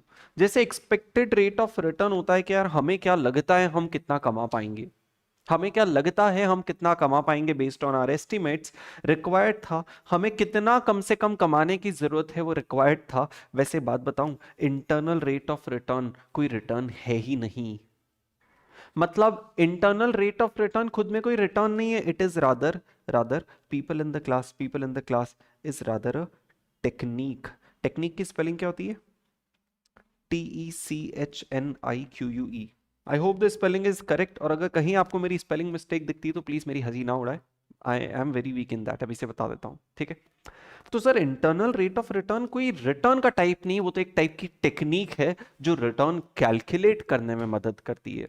Return calculate करने में मदद करती है, मतलब ये भाई ध्यान से सुनो, जब आप 100 रुपए लगाते हो, सब लोग ध्यान से सुनो, मजा आ जाएगा। जब आप 100 रुपए लगाते हो और उसके अगेंस्ट 115 कमाते हो, 100 रुपए लगाए, आज आउटफ्लो आपके पॉकेट से हुआ 100 रुपए का, उसके अगेंस्ट इनफ्लो आपके पॉकेट में होगा 115 का। आप में से हर कोई ये वाला फॉर्मूला लगा के बोल सकता है कि सर हमने 15% रिटर्न कमाना एक्सपेक्टेड है ना? हमें 15% रिटर्न कमाना एक्सपेक्टेड है क्योंकि लगाया 100 है सर, और हमें ऐसा लगता है हमारे एस्टिमेट्स के अकॉर्डिंग हम 115 रिसीव करेंगे, तो अकॉर्डिंगली हमारा एक्सपेक्टेड रेट ऑफ रिटर्न 15% है, करेक्ट? और अगर यही चीज पास्ट की इंफॉर्मेशन हो, देखो या तो ये फ्यूचर का डेटा हो सकता है, फिर पास्ट का भी डेटा हो सकता है कि एक साल मैंने 100 रुपया लगाया था, वो एक साल हो चुका है, आज जब मैं 115 रुपया रिडीम कर रहा हूं, 115 रुपया जब मुझे वापस मिला तो मैंने 15% रिटर्न कमाया। मतलब कहने का मतलब लॉजिक रिमेन्स द सेम। ये लॉजिक वैसे तो expected rate of return future का फॉर्मूला है, बट अगर एक साल का टाइम पीरियड अगर पास्ट का हो तो भी लॉजिक रिमेन्स द सेम, ये फॉर्मूला आप लगा सकते हो। लेकिन एक बात बताओ, अगर मल्टीपल पीरियड्स इन्वॉल्व है तो, मतलब फ्यूचर हो या पास्ट, उससे बियॉन्ड आ जाओ, उससे हट जाओ। अभी मैं कह रहा हूं, अब एक सिंगल साल होता है ना भाई साहब कि 100 रुपया लगाया, एक सेकेंड ना, 100 रुपया लगाया और 115 मिला, तो सबको इजी टू इमेजिन होता है कि हाँ ठीक है यार, ऊपर कुछ तो मिला, कमाया। लेकिन अभी मेरी सिचुएशन समझो, 100 रुपया लगाया, 60 रुपीज फर्स्ट ईयर के एंड में कमाया, उससे 100 रुपया आउटफ्लो था, 60 रुपीज फर्स्ट ईयर के एंड के कमाया, और 60 रुपीज सेकेंड ईयर के एंड में कमाया, उससे उस 100 रुपए से जो 0 पॉइंट पे लगा, कितना कमाया परसेंटेज टर्म्स में बता सकते हो? 2 साल में ऑन एन एवरेज कितना कमाया परसेंटेज टर्म्स में? नहीं सर, नहीं बता पा रहे हैं, क्योंकि सर ये तो कॉमन सेंस फील हो रहा था, ये कॉमन सेंस की तरह सर फील नहीं हो रहा है, करेक्ट? मतलब जब मल्टीपल टाइम पीरियड्स हो तो ये सोच पाना मुश्किल होता है, ऐसे नॉर्मल सेंस में ये फॉर्मूला लगा पाना मुश्किल होता है। तो ऐसी सिचुएशन में जो टेक्निक बनी to find out the value of return, the percentage of return, उस टेक्निक का नाम है आईआरआर। आईआरआर कोई टाइप ऑफ रिटर्न नहीं, ये तो एक टेक्निक है। अब जैसे ये एक्सपेक्टेड रेट ऑफ रिटर्न एक साल का था, यहां पे अगर 2 साल के कैश फ्लोज हो तो एक्सपेक्टेड रेट ऑफ रिटर्न कैसे फाइंड आउट करेंगे? आईआरआर की इस टेक्निक से फाइंड आउट करेंगे कि सर आज मैंने 100 रुपया लगाया है, उससे 60 रुपया कमाना एक्सपेक्टेड है 1 साल बाद, और फर्दर 60 कमाना एक्सपेक्टेड है 2 साल बाद। मेरे एस्टिमेट्स के अकॉर्डिंग में 60 साल अगले 2 सालों में हर साल रिसीव करूंगा, तो अकॉर्डिंगली मेरा expected rate of return per annum कितना, वो आईआरआर की टेक्निक बताएगी। और ये बात भी कॉमन सेंस क्लियर है कि सर अगर 100 रुपया पॉकेट से लगाया और मिलेगा इन टोटल 120, मतलब कुछ तो कमा रहे हैं। पॉकेट से लगाया 100 है और मिलेगा इन टोटल 120, मतलब कुछ तो कमा रहे हैं, लेकिन कितना कमा रहे हैं वो हमारे कॉमन सेंस से हमें पता नहीं चल रहा है। वो आईआरआर की टेक्निक है जो बताएगी कितना कमाया। क्या आप मेरी बात के पीछे का सेंस फील कर पाए, हाँ या ना, पीपल इन द क्लास? मतलब आईआरआर वो टेक्निक है जो बताती है आपका रेट ऑफ रिटर्न कितना रहेगा अगर हमें कोई इन आउटफ्लो बता दे और अगर हमें कोई इनफ्लो बता दे। अगर हमें कोई आउटफ्लो बता दे और अगर हमें कोई इनफ्लो बता दे, तो आईआरआर वो टेक्निक है जो फाइंड आउट करके बता सकती है उस आउटफ्लोज और इनफ्लोज के बेसिस पे कि आपका रेट ऑफ रिटर्न उस आउटफ्लो इनफ्लो से कितना था। क्योंकि ये मुझे समझ में आ रहा है, मैंने 20 रुपया कमाया, लेकिन थोड़ा सा गफला हो रहा है। क्या गफला हो रहा है सर? गफला हो रहा है कि 1 साल में कुछ पैसा 1 साल में मिला, कुछ पैसा 2 साल में मिला, तो ऑन एन एवरेज कितना कमाया, वो सब कैलकुलेशन दिमाग में नहीं बैठता है सर डायरेक्टली। यहाँ बैठ रहा था कि 15% कमाया क्योंकि टाइम पीरियड 1 साल था, कैश फ्लो भी एक ही बार मिला, तो देखो ऑन एन एवरेज मैंने 15 कमाया। यहाँ ऑन एन एवरेज कितना कमाया नहीं पता चल रहा है, कौन बताएगा? आईआरआर की टेक्निक बताएगी। Are you please understanding? IRR खुद में कोई टाइप ऑफ रिटर्न ही नहीं, वो तो एक टेक्निक है जो बताती है कि आप एक्चुअल में कितना आपका एक्सपेक्टेड रिटर्न कितना होगा, मल्टीपल पीरियड्स है, या फिर कितना एक्चुअल में रिटर्न था। अगर पास्ट का डेटा देंगे कि हाँ सर 2 साल पहले 100 रुपया लगाया था, लास्ट ईयर 60 मिला, इस साल 60 मिल गया, पास्ट का डेटा है तो पास्ट का एक्चुअल रिटर्न बोल देंगे, फ्यूचर का डेटा है तो एक्सपेक्टेड रिटर्न बोल देंगे, but it is a technique actually. Settled are you all? क्या आप उस बचपन के स्कैम से बाहर आ चुके हो जो हमें पढ़ा दिया जाता था? मैं बोलता हूं हमें टेक्निकल, दुनिया को टेक्निकल थोड़ी बनाना है, चीजों को सिंप्लीफाई करना है। कंफर्ट हो तो हाँ बोल दो, डिस्कंफर्ट हो तो ना बोल दो। ना भी सुनना एक्सेप्टेड है, सिर्फ हाँ सुनना एक्सेप्टेड नहीं है। मैं 2 बार और समझा दूंगा, but please reply, that is very much needed. ये इंश्योर करा दो कि हाँ सर आपने जो बात बोली वो हमारे दिमाग में बैठ रही है।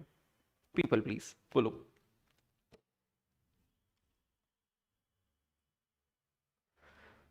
हो माय गॉड,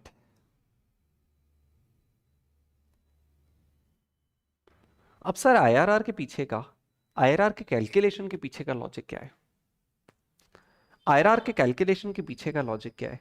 राइट तो लिखने में तो मैंने भी यही लिखा है सर, आप भी है ना, दुनिया भर का ज्ञान दिया, हमारी सारी डेफिनेशंस को आपने झूठ बोल दिया, लेकिन लिखने में तो आपने यही लिखा। पता है क्यों? क्योंकि जो मैंने समझाया वो किसी बुक में लिखा नहीं है। जो मैंने समझाया ना वो कभी कोई किसी बुक में नहीं लिखता है, वो एक अंडरस्टैंडिंग है उसकी। राइट मैं कोशिश करूंगा इस डेफिनेशन को मॉडिफाई करने की, है ना, बट यहाँ ये लाइन लिखी है, ये लाइन लिखी है, it is a technique it is a technique. This technique is used to determine the compounded rate of return. हम कितना रिटर्न एक्चुअल में अर्न कर पाए अगर पास्ट का डेटा है तो, या फिर एक्चुअल में कितना अर्न कर पाएंगे अगर फ्यूचर का डेटा है तो। पास्ट का डेटा, ये जो एक्सपोस्ट डेटा है ना, एक्सपोस्ट वर्ड को ही कट कर दो, है ना, उसको सिंपल लिख दो अपने तरफ से पास्ट डेटा, और एक्सेंटेड डेटा वर्ड को कट कर दो और यहाँ लिख दो फ्यूचर डेटा। अगर पास्ट का डेटा है तो हम एक्चुअल में कितना अर्न कर पाए, फ्यूचर का डेटा है तो एक्चुअल में कितना अर्न कर पाएंगे, ये बात आईआरआर की टेक्निक बताती है। करेक्ट? तो सर जैसे कि है सर हमारे पास डेटा है, इस डेटा को टाइमलाइन पे प्रेजेंट करें। क्योंकि मैं बताऊं सीए फाइनल एएफएम में सिर्फ उसी स्टूडेंट की जीत है जो डेटा को टाइमलाइन पे प्रेजेंट कर पाता है। मतलब हम क्या करेंगे, पूरे सीए फाइनल एएफएम की लर्निंग के दौरान हम चीजों को टाइमलाइन पे प्रेजेंट करना सीख जाएंगे। क्योंकि टाइमलाइन पे प्रेजेंटेशन हो गया मतलब अपना इमेजिनेशन स्ट्रांग है और हमारा कॉन्सेप्ट का एप्लीकेबिलिटी स्ट्रांग है। देखो देखो ये तो बहुत इजी प्रेजेंटेशन है, इसमें कोई बड़ी बात भी नहीं है, तो आप खुद ही कर पाओगे, है ना, बट स्टिल क्या मैं बोल सकता हूं कि मेरे पास 0 ईयर पे 110 का आउटफ्लो है, उसके अगेंस्ट सर मुझे 11 रुपीज का इनफ्लो होगा और 121 का इनफ्लो होगा फर्स्ट और सेकेंड ईयर के एंड में। तो this is my 0 point, this is first year, this is 2 year. अब सवाल आता है कि यार अगर आउटफ्लो हुआ 110 का और टोटल इनफ्लो हुआ 132 का, तो 110 लगा के जब 132 मिला तो कुछ तो कमाया। 110 लगा के अगर 132 मिला है रिटर्न में तो कुछ तो कमाया, दिख ही रहा है ना क्लियरली, कम से कम 22 रुपीज तो कमाया ही है, क्लियर दिख गया। एब्सोल्यूट टर्म्स में सोचना आसान है, परसेंटेज टर्म्स में कितना कमाया वो कैलकुलेट करने के लिए जो टेक्निक बनी उसका नाम है आईआरआर। 10 बार एक्सप्लेन कर दिया, ये लास्ट था, है ना। अब सवाल आता है सर कैलकुलेट करे कैसे, तो ध्यान से सुनो, ध्यान से सुनो। सर पीवी और एफवी और इंटरेस्ट रेट के बीच में एक रिलेशनशिप होती है। पीवी, एफवी और इंटरेस्ट रेट के बीच में एक रिलेशनशिप होती है। वो रिलेशनशिप क्या होती है, ध्यान से देखना, ध्यान से देखना। क्या मैं बोल सकता हूं PV plus interest rate, interest बोल दो, इज इक्वल्स टू एफवी। मतलब आज अगर मेरे पास कोई वैल्यू है, आज अगर मेरे पास कोई वैल्यू है, करेक्ट, तो उसमें एक पर्टिकुलर रेट से अगर कोई इंटरेस्ट ऐड कर दे तो वो फ्यूचर वैल्यू बन जाती है। बल्कि इंटरेस्ट ऐड ही पता है क्यों होता है, ऐड ही पता है क्यों होता है। आप मेरे से रिक्वायर्ड रेट ऑफ रिटर्न का इंटरेस्ट क्यों ले रहे थे, क्योंकि आपका पैसा 1 साल तक मेरे पास रखा था, या फिर आपका पैसा 1 साल तक गवर्नमेंट के पास रखा था, तो उस टाइम के लिए जब हमने पैसा यूज किया तो हमें एक इंटरेस्ट रेट देना पड़ा। तो लिया 0 पॉइंट पे, टाइम के लिए पैसा यूज किया, इसलिए इंटरेस्ट रेट देना पड़ा, तो पैसा रिटर्न कब करेंगे, वो टाइम खत्म होने के बाद। इसीलिए इसको नाम दिया गया फ्यूचर वैल्यू। Correct, correct. कि पीवी में जब इंटरेस्ट ऐड होता है तो फ्यूचर वैल्यू आ जाता है। मतलब आज अगर आपने किसी से लोन लिया, आज अगर आपके पास से कोई आउटफ्लो हुआ है, तो कि विद इंटरेस्ट इतना इनफ्लो मिलेगा। या फिर आज अगर आपने किसी को में इन्वेस्ट किया, आउटफ्लो किया, तो विद इंटरेस्ट उस इन्वेस्टमेंट के अगेंस्ट इतना फ्यूचर वैल्यू, इतना इनफ्लो होगा। Are you understanding the basic, right. तो सर अगर कोई मुझे पीवी बता दे, मुझे कोई इंटरेस्ट बता दे, तो मैं उसको बता सकता हूं ना। 100 रुपया है, अगर कोई बता दे कि हाँ मैं 10% कमाना चाहता हूं, तो मैं बता सकता हूं ना कितना फ्यूचर वैल्यू आपको रिटर्न मिलना चाहिए। ट्रू। तो सिमिलरली अदरवाइज भी तो बोल सकता हूं कि सर अगर मुझे पीवी पता हो, मुझे एफवी पता हो, तो क्या मैं ये बैक कैलकुलेट नहीं कर सकता मैंने कितना रिटर्न कमाया। अगर मुझे पीवी पता हो, मुझे एफवी पता हो, तो क्या मैं ये बैक कैलकुलेट नहीं कर सकता कि मैंने रिटर्न कितना कमाया। कर सकते हैं ना। तो वो आर को बैक कैलकुलेट करने की टेक्निक, आर को बैक कैलकुलेट करने की टेक्निक ही तो आईआरआर होती है। वो आईआरआर होती है जो उस आर को, which is the relationship between PV and FP, वो उन दोनों के बीच का जो रिलेशनशिप है वो आर ही तो है। उस आर ही को तो बैक कैलकुलेट करने की टेक्निक आईआरआर होती है, राइट। वो कैसे करें सर, वो पीवी और एफवी के बीच में एक रिलेशन स्टैब्लिश करके करें सर। जैसे जैसे हमें पता है, हमें पता है कि एफवी, एफवी में से अगर मैं इंटरेस्ट हटा दें, एफवी में से अगर मैं इंटरेस्ट हटा दूं तो पीवी बन जाता है। पीवी प्लस इंटरेस्ट अगर एफवी है, मतलब एफवी में इंटरेस्ट इंक्लूडेड है, तो एक काम करते हैं ना, उस एफवी में से इंटरेस्ट का एलिमेंट हटा दो, इंटरेस्ट का एलिमेंट हटा दो, तो पता चल जाएगा पीवी कितना। मुझे यहां पे एक रेस्पॉन्स चाहिए। क्या आप मुझे यहां तक फॉलो कर पा रहे हो, क्योंकि यहां पे मुझे खुद पे डाउट आ गया कि आप रिलेट कर पा रहे हो कि नहीं कर पा रहे हो। एवरीवन इन द क्लास, जो लोग प्लीज क्लास में सुन रहे हो मेरी बातों को, एक बार रिस्पॉन्ड करो ना, रिलेट कर पा रहे हो क्या people, please.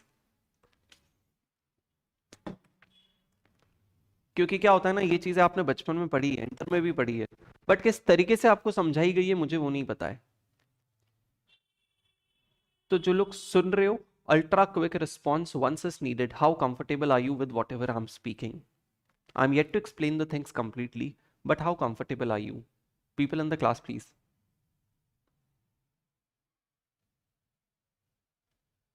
Abhinav, yes. Kohu, yes.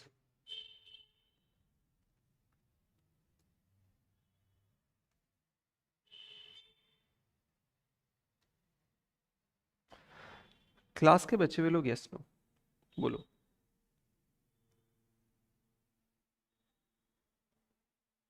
है ना, मुझे 1 मिनट कुछ सोचने दो, मैं कुछ सोच रहा हूँ।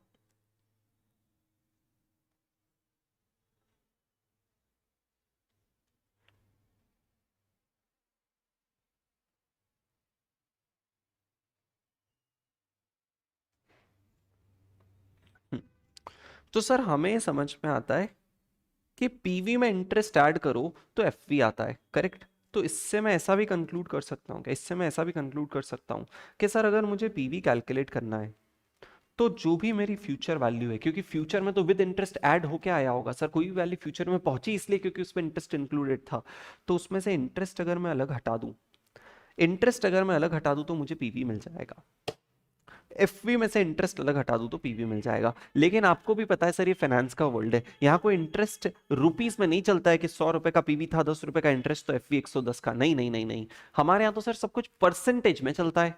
हमारे यहाँ रेट किस में चलता है, परसेंटेज की टर्म्स में चलता है। मतलब सर एक्चुअल में अगर किसी को इंटरेस्ट ऐड करना हो, एक्चुअल में किसी को इंटरेस्ट ऐड करना हो तो वो ऐड कैसे करते हैं, late me show you add कैसे करते हैं।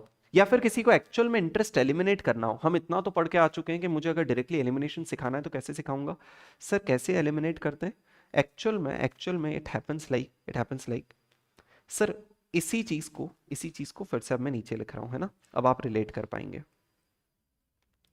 एलिमिनेट कैसे करते हैं सर, हमें पता है पीवी मतलब -110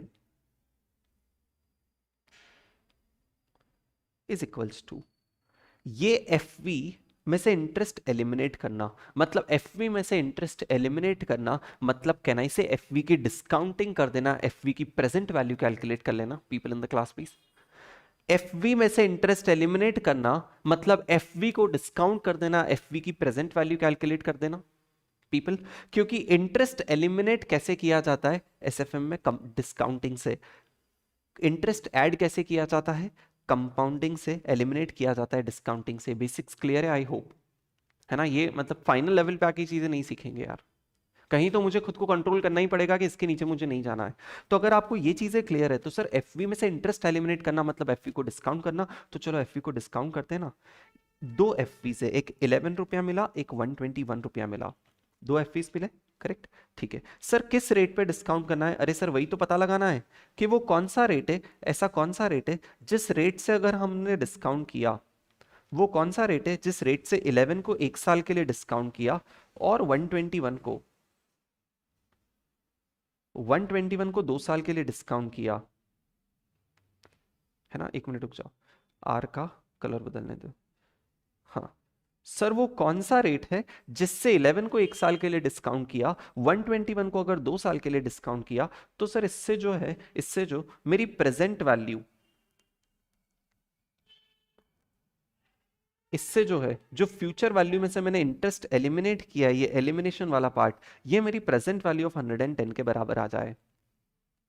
आई यू अंडरस्टैंडिंग। इस सिंपल इक्वेशन से मैं वो आर बैक कैलकुलेट कर सकता हूं जो मुझे चाहिए था, क्योंकि मुझे पीवी पता है, मुझे एफपी पता है। और पीवी और एफपी के बीच का जो रिलेशनशिप होता है कि आपने आर कितना कमाया, वो आर आप इस तरीके से बैक कैलकुलेट कर सकते हो। मुझे पता है आपने सीए इंटर में ये चीज सीख चुके हो, बट मुझे नहीं पता आपने इसका लॉजिक कितना इंटेंसली सीखा था, इसलिए पूरी चीज हमने फिर से रिपीट की।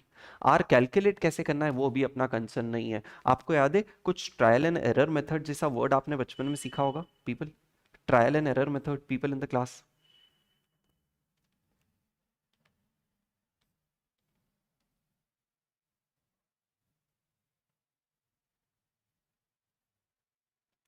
हम ट्रायल एंड एरर मेथड से पता लगाते थे, करेक्ट। तो कैसे सीखेंगे, हम बोलेंगे ट्रायल एंड एरर मेथड। एक सेकेंड ना,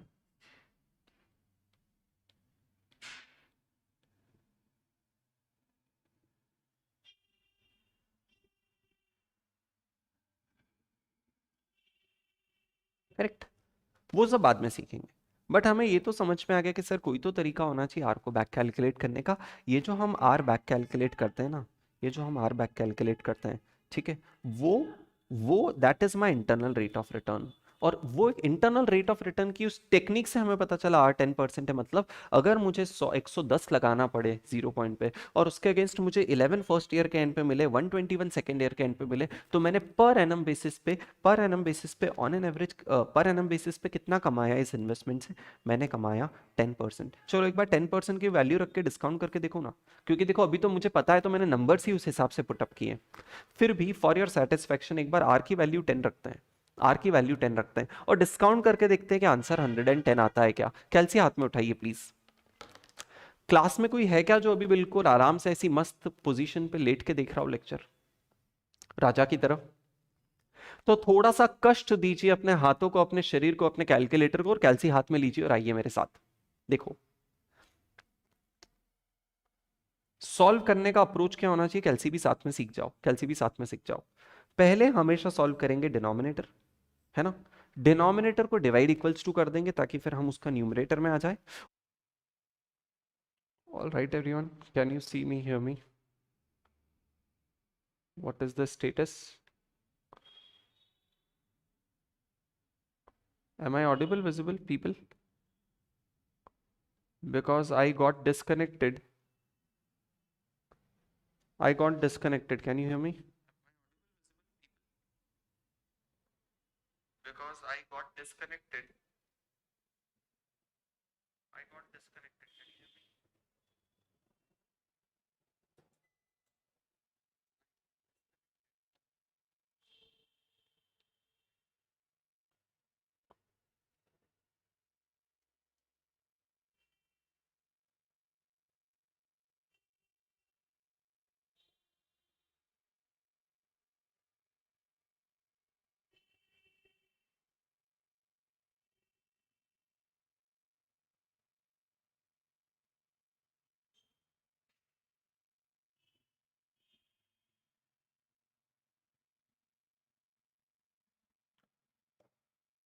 What is the status? You will have to tell me. Can you see me, hear me? Because I can see myself, I can hear myself.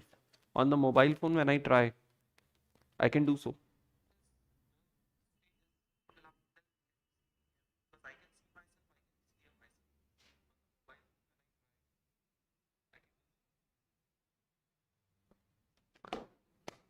बताइए.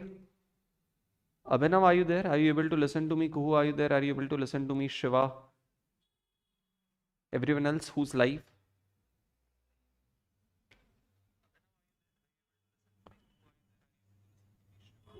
All good now? Cool, cool.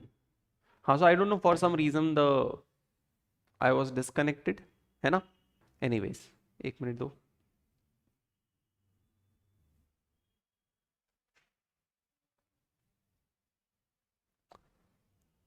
चलिए, anyways. तो अभी sir एक बार कैल्सी उठा लो सब लोग अपना अपना, है ना? क्योंकि वही अपना प्लान है अभी आगे. कैल्सी उठा लीजिए अपना अपना.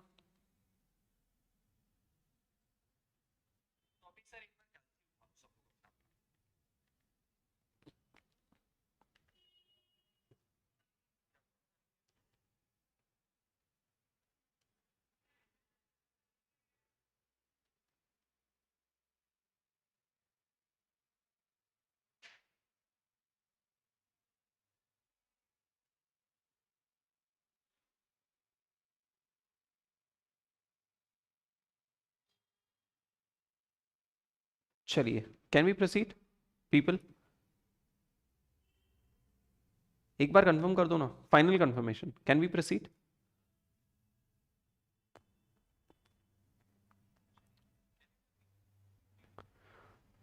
और अगर ऐसा है तो एक बार प्लीज सर अपने कैल्सी उठा लीजिए. सर कैल्सी में कैसे सॉल्व कर रहे हैं? सर सबसे पहले आपको पता है कि सर इस आर को बैक कैलकुलेट करने का कोई और तरीका ही नहीं है मैथमेटिकल. मतलब हमें रैंडमली, सब लोग ध्यान से सुनो, कोई और मैथमेटिकल तरीका बना ही नहीं है. हमें तो रैंडमली नंबर्स डालने पड़ेंगे, नंबर्स डालने पड़ेंगे. अब ये डेटा तो मैंने खुद ने क्रिएट किया है ना, इसलिए मुझे पता है कि 10% से आंसर आ जाएगा. तो एक बार 10% डाल के देखते हैं.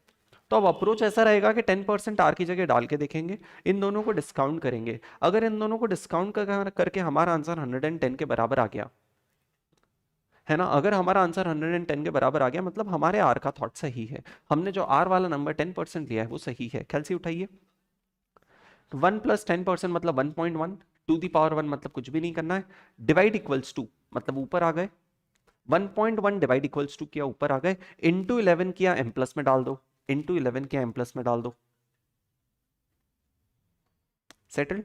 नेक्स्ट, वापस 1.1 दिया, है ना? अब इसको स्क्वायर करने के लिए इंटू इक्वल्स टू करना पड़ेगा. तो हो गया पूरा ये डिनोमिनेटर सॉल्व. अब इसको डिवाइड इक्वल्स टू कर दो. डिवाइड इक्वल्स टू कर दो तो वो नंबर न्यूमरेटर में आ गया. और न्यूमरेटर में आने के बाद 121 मल्टीप्लाई कर दो, इसमें 1 इंटू 121 कर दो. जो भी आंसर आ रहा है एम प्लस में डाल दो.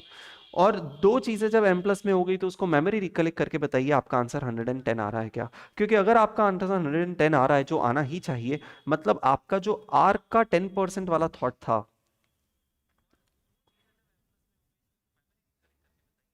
वो आर का 10% वाला थॉट करेक्ट था. और let me tell you, R का आंसर आपका आ जाता है आंसर 10%. करेक्ट. आर का आंसर आपका कितना आ जाता है? 10%।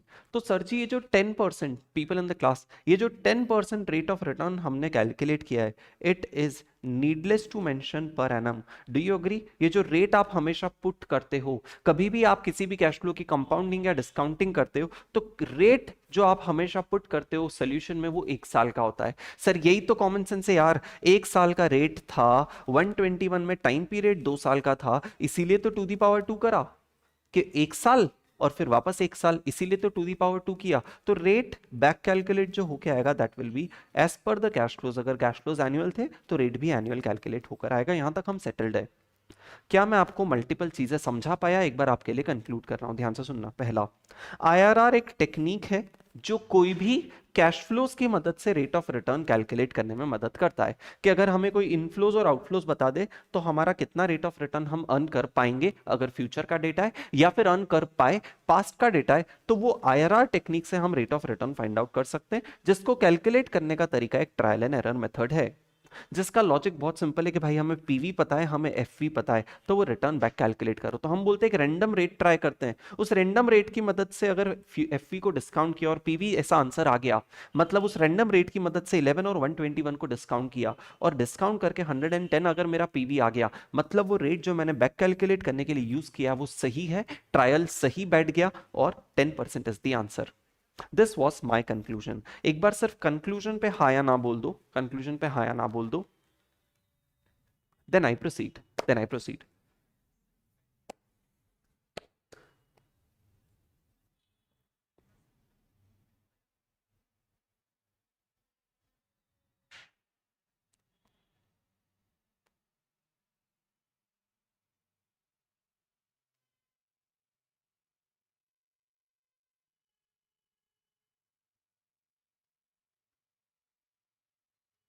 हम्म,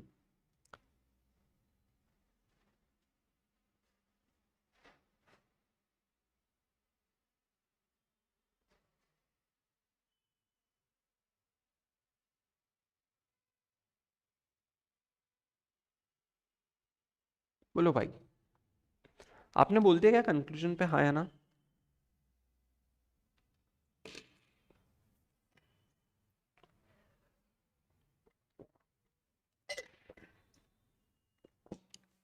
अरे everyone in the class please, बोल दिया क्या? और अगर बोल दिया तो मेरे सेकंड क्वेश्चन का भी आंसर दे दो, सेकंड क्वेश्चन का आंसर दे दो। सर क्या आप लिटरली देखना चाहते हो कि सर प्रूव करो 10% is the actually what I have earn? क्या आप लिटरली जानना चाहते हो क्या कि हाँ सर प्रूव करके दिखा दो? अगर आपको इतना ही दम लग रहा है ना, तो आप प्लीज प्रूव करके दिखा दो कि हाँ हमारा एक्चुअल रेट ऑफ रिटर्न 10% था। Do you want that justification? अगर जस्टिफिकेशन चाहिए तो चैट बॉक्स में जे लिखो, क्योंकि मुझे अदरवाइज बहुत सारे मैसेज दिख रहे हैं तो समझ नहीं आ रहा है। If you want that justification के हाँ सर जस्टिफाई कर दो, प्रूव कर दो कि हमने 10% कमाया है, तो हम मान जाएंगे। अगर हाँ तो फिर चैट बॉक्स में आपको प्लीज जे लिखना पड़ेगा।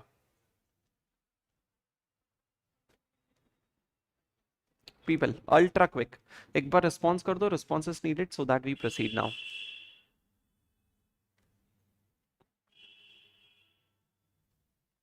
ओके, सुन तो रहे हो मतलब, का मन तो है मतलब।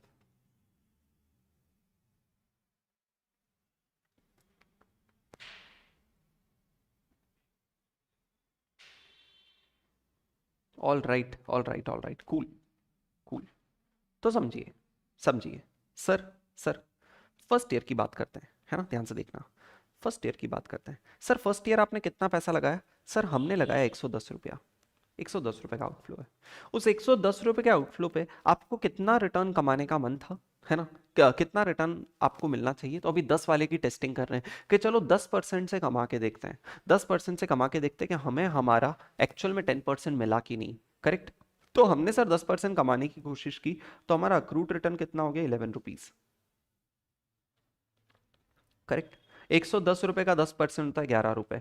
मतलब टोटल, टोटल कितना रुपया मुझे रिसीवेबल हो गया उस साल के आखिरी में? उस साल के आखिरी में टोटल कितना रिसीवेबल हो गया? 121, है ना? पर ठीक है, 121 टोटल रिसीवेबल हो गया। सर उसमें से मिला कितना? फर्स्ट ईयर के एंड में क्या वो 11 आपको मिल भी गया? जी हाँ, जी हाँ। तो हमने बोला कि -11 रिटर्न का मिल भी गया। राइट? तो अब कॉमन सेंस फील करना, कॉमन सेंस फील करना। सर 110 रुपया लगाया था, जिस पे 10% के हिसाब से 11 रुपया मिलना था, और वो 11 रुपया मिल भी गया, मतलब क्लोजिंग क्लोजिंग अमाउंट ड्यू जो मेरा है वो 110 ही है सर अभी भी, क्योंकि जो एडिशनली इस साल मुझे अक्रू हुआ था 10% के अकॉर्डिंग, जो एडिशनली इस साल मुझे 11 रुपए अक्रू हुआ था, वो एडिशनल रुपया as it is cash flow के फॉर्म में प्लीज आप चेक कर सकते हो, फर्स्ट ईयर के एंड में मिल गया।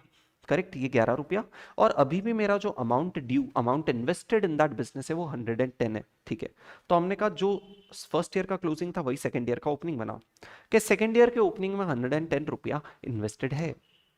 सेकेंड ईयर आप इससे फिर से कितना कमाना चाहते हो सर? 10% पर एनम की चेकिंग चल रही है, मतलब अगर मुझे 10% कमाना है तो मुझे कितना रुपया और मिल जाना चाहिए इस बार? 11 रुपया और मिल जाना चाहिए, मतलब 110 तो मेरा उनके पास इन्वेस्टेड ही है, 11 रुपया और मिल जाना चाहिए, मतलब टोटल कितना मिल जाना चाहिए सेकेंड ईयर के एंड में? 121 रुपीज मिल जाना चाहिए।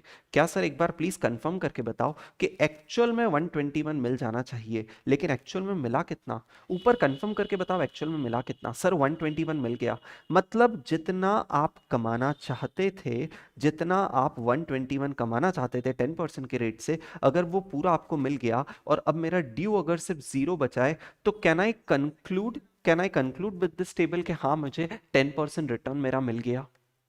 अगर मुझे 110 लगाकर 11 मिले और 121 मिले, 110 लगाकर मुझे 110 रुपए लगाकर मुझे 11 रुपए मिले और 121 मिले, तो मुझे अपना 10% का रिटर्न मिल जाता है on the capital which is invested which is due, hence my closing outstanding is 0 and hence it proves that कि हाँ इस कैश फ्लो पे मुझे 10% रिटर्न मिला, क्योंकि 10% मिला इसीलिए तो क्लोजिंग बैलेंस ड्यू 0 आ गया, अदरवाइज तो क्लोजिंग बैलेंस कुछ और आ जाता। क्या मैं आपको प्लीज जस्टिफाई कर पाया? क्योंकि इमेजिन करो अगर अपना आंसर 12% आता, इमेजिन करो अपना आंसर 12% आता, क्या मैं आपको जस्टिफाई कर पाया? पहले हाँ या ना बताइए, फिर और थोड़ा सा एक्सप्लेन कर देता हूं एक सेकंड में। Basics, basics are you getting settled with? क्योंकि अगर आपको समझो आपका आंसर बैक कैलकुलेट करके आता 12, आप बोल रहे हो सर हमने तो 12% कमाया, मैंने बोला चलो प्रूव करो, आप प्रूव करने पे आए, आपने लिखा यहाँ 12, आप 110 का 12% कैलकुलेट करोगे, है ना? देखना 110 इंटू 12%, सर 13.2, मतलब मेरा 13.2 का रिटर्न अक्रू हुआ, लेकिन उसमें से मिला कितना सर फर्स्ट ईयर के एंड में? सर सिर्फ 11 मिला, मतलब 110 का कैपिटल इन्वेस्ट हुआ था, उसमें 13.2 ना, 13.2 का अक्रू हुआ, 13.2 का रिटर्न अक्रू हुआ, मतलब टोटल 123 मिल जाना था, लेकिन उसमें से मिला कितना सर? -11, सिर्फ 11 ही माइनस करेंगे, 13.2 अक्रू हुआ था, मतलब क्लोजिंग बैलेंस कितना हो गया आउटस्टैंडिंग? 112.2 हो गया, मतलब यही अगले साल का ओपनिंग बनेगा 112.2। अब 112.2 पे अगर फिर से किसी को 12% कमाना है, 112.2 पे फिर से किसी को 12% कमाना है, तो एक बार चैट बॉक्स में प्लीज लिखोगे 112.2 का 12% कितना होता है? 112.2 का 12% कितना होता है? Chat box please.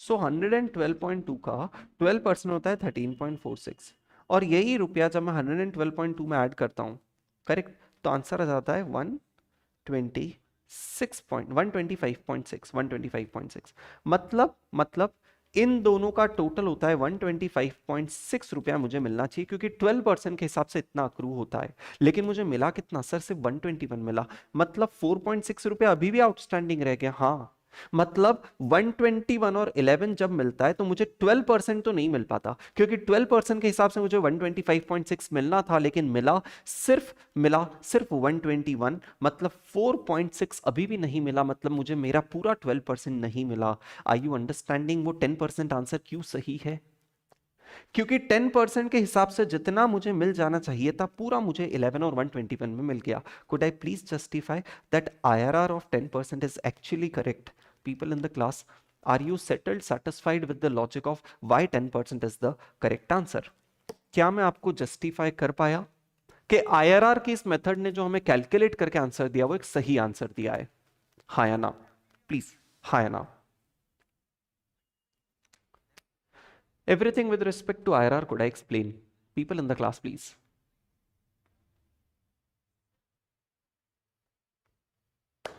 एक बार चैट बॉक्स में रिस्पॉन्स अल्ट्रा नीडेड है मेरे कंफर्ट के लिए.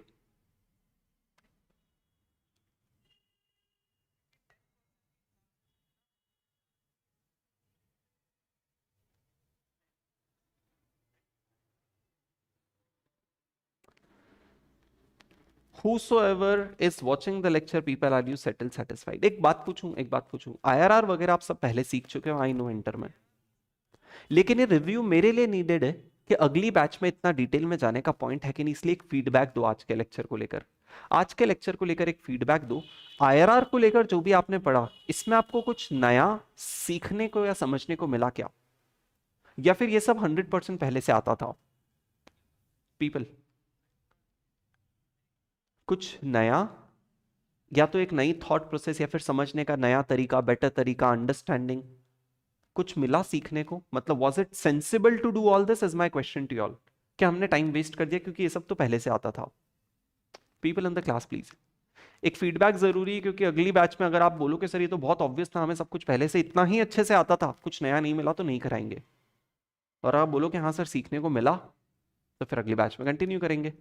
पीपल प्लीज अपना अपना कंफर्ट बताओ ना.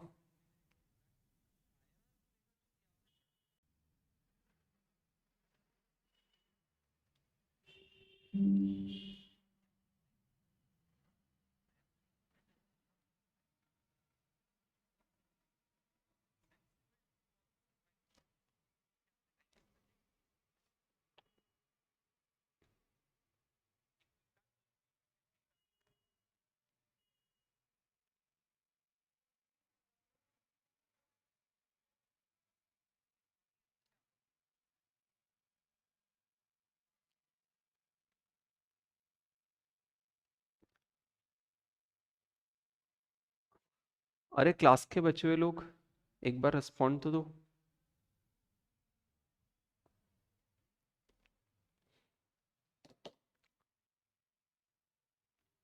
फीडबैक नीडेड, मतलब it was sensible to invest this time, right? In short. All right, great, super cool, thank you so much. ठीक है, तो अभी सर हमें तीनों टाइप के रिटर्न्स भी पता चल गए. पहला रिटर्न जो हमें एक्सपेक्टेड, हमें क्या लगता है हम कितना कमा पाएंगे. दूसरा, हमें मिनिमम कितना कमाना है based on the risk involve. और थर्ड तो एक टेक्निक है.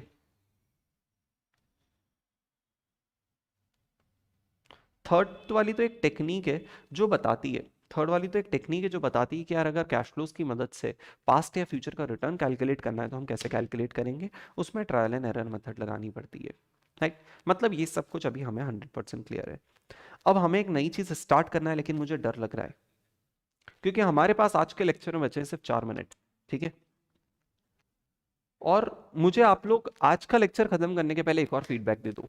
क्या हम अगले लेक्चर से थोड़ा सा फर्दर स्पीड अप कर सकते हैं क्या? People in the class, can we speed up further? क्या वो आपके कंफर्ट में होगा? थोड़ी सी स्पीड बढ़ा सकते हैं? Requesting your response please. है ना? वैसे तो क्योंकि बेसिक्स बिल्ड करने में जहां टाइम लगता है ना, वहां एडवांस चीजें बहुत स्पीड में होती है. ये तो फैक्ट है.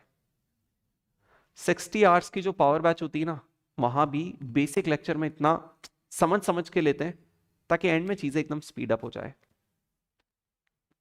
राइट? तो अगर आप लोग बोल रहे हो कल से हम स्पीड अप कर सकते हैं, नॉट कल, कल तो सैटरडे, कल लेक्चर नहीं होगा. Next lecture people in the class will be on Monday, right?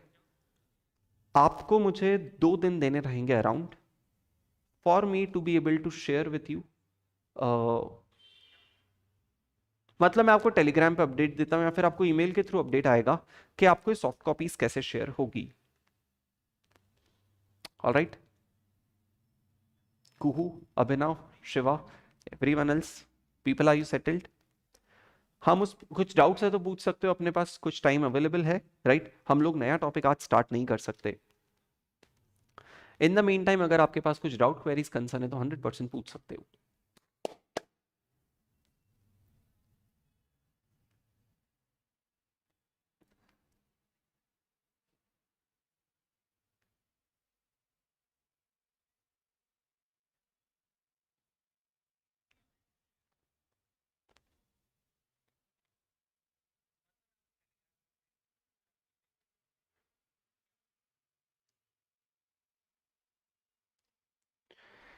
चलिए, are you all right? If yes, can we everyone please call it a day? क्या हम आज के लेक्चर को समाप्त कर सकते हैं? और क्या आप सभी आज के लेक्चर से संतुष्ट हैं, सेटिस्फाइड हैं with what ever you have learned?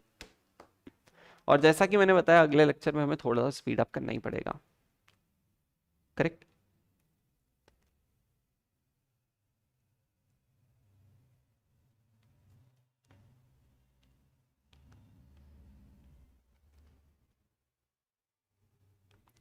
आपको पता है, जस्ट एक चीज शेयर करूं, ये जो नोट्स आप देख रहे हो ना,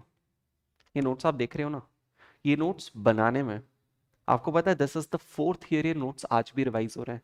मतलब आप समझो consistent day and night efforts. वो जो पूरा लॉकडाउन था ना, फर्स्ट लॉकडाउन सेकेंड टाइम, वहाँ कंसिस्टेंट एफर्ट्स लगे to build something, to create something for the students, जिसमें उन्हें पढ़ने से आसानी रहे। क्योंकि इमेजिन करो, अगर मैं आपको ये टाइमलाइन नहीं बताता, ये प्रेजेंट करने का तरीका नहीं बताता, तो ये सब चीज़ें थियोरेटिकली प्रेजेंटेड होती यार, और उसमें हमारी लर्निंग कितनी इंपैक्ट होती है। आज आपको पता है कि हाँ, ये 3 कंपोनेंट होते हैं, उन 3 कंपोनेंट के 4 पॉसिबल कॉम्बिनेशंस क्या बनेंगे वो आपको यहाँ देख के समझ में आएगा। सो आर यू रियलाइजिंग जैसे आज ये, तो आपको समझ में आता है कि अच्छा हाँ, कुछ पार्ट ये होल्ड करते, कुछ होल्ड करते हैं, उसका ब्रेकअप है, तो उस ब्रेकअप से आपको ये पार्ट बहुत जल्दी अच्छे से समझ में आ गया। तो ये जो नोट्स है ना, इस नोट्स की हर एक लाइन, हर एक बॉक्स, हर एक थॉट, कहाँ पे क्या प्रेजेंट करने की स्पेस होनी चाहिए, कि हाँ कहाँ पे क्या लिखने की स्पेस होनी चाहिए, कौन से कॉन्सेप्ट के बाद कौन सा कॉन्सेप्ट आना चाहिए, एग्जाम में आपको क्या चीजें पढ़ना के जाना चाहिए, क्या नहीं पढ़ के जाना चाहिए, वो हर एक चीज थिंक थ्रू करके यहाँ पे पढ़ाई जा रही है। जितना कैजुअल आपको यहाँ दिख रहा है ना, इसके पीछे का हार्डवर्क आपको पता ही नहीं है। It's being an effort of 3 years consistent, जब जाके ये चीज प्रिपेयर हुई और ये आज भी रिवाइज हो रही है, राइट? तो यार great, just wanted to share the story behind it, कि जो चीज हमें आज दिख रही है ना, उसके पीछे के एफर्ट्स इस पे शायद दिख रहे होंगे आपको, अगर आप इस नोट्स को लेकर हैप्पी हो तो, राइट? और ये चीज आपको वैसे भी हार्ड कॉपीज में मिलने वाली है। ऑल राइट, ठीक है, चलिए सर, तो आज का लेक्चर एंड करते हैं। मंडे मॉर्निंग हम मिलेंगे। मंडे हम यूट्यूब पे मिलेंगे या फिर डायरेक्टली सॉफ्टवेयर फास्ट के एप्लीकेशन में मिलेंगे, वो मैं आपको बताऊंगा, है ना? अगर आप लोग रजिस्टर कर चुके हो तो 100% आप इन लेक्चर्स को फास्ट के ऐप पे भी देख पाएंगे। आपको एक ईमेल आएगा जिसमें आपको बताया जाएगा कैसे सॉफ्टवेयर को इंस्टॉल करना है और कैसे आप वहां से लाइव लेक्चर देख पाएंगे। Alright, so great, stay tuned, I will update the things on Telegram, या फिर आपको ईमेल के थ्रू चीजें कम्युनिकेट हो जाएगी। Okay, take care everyone, bye bye, अपना अपना ध्यान रखिए, खुश रहिए। Alright, cool, bye bye.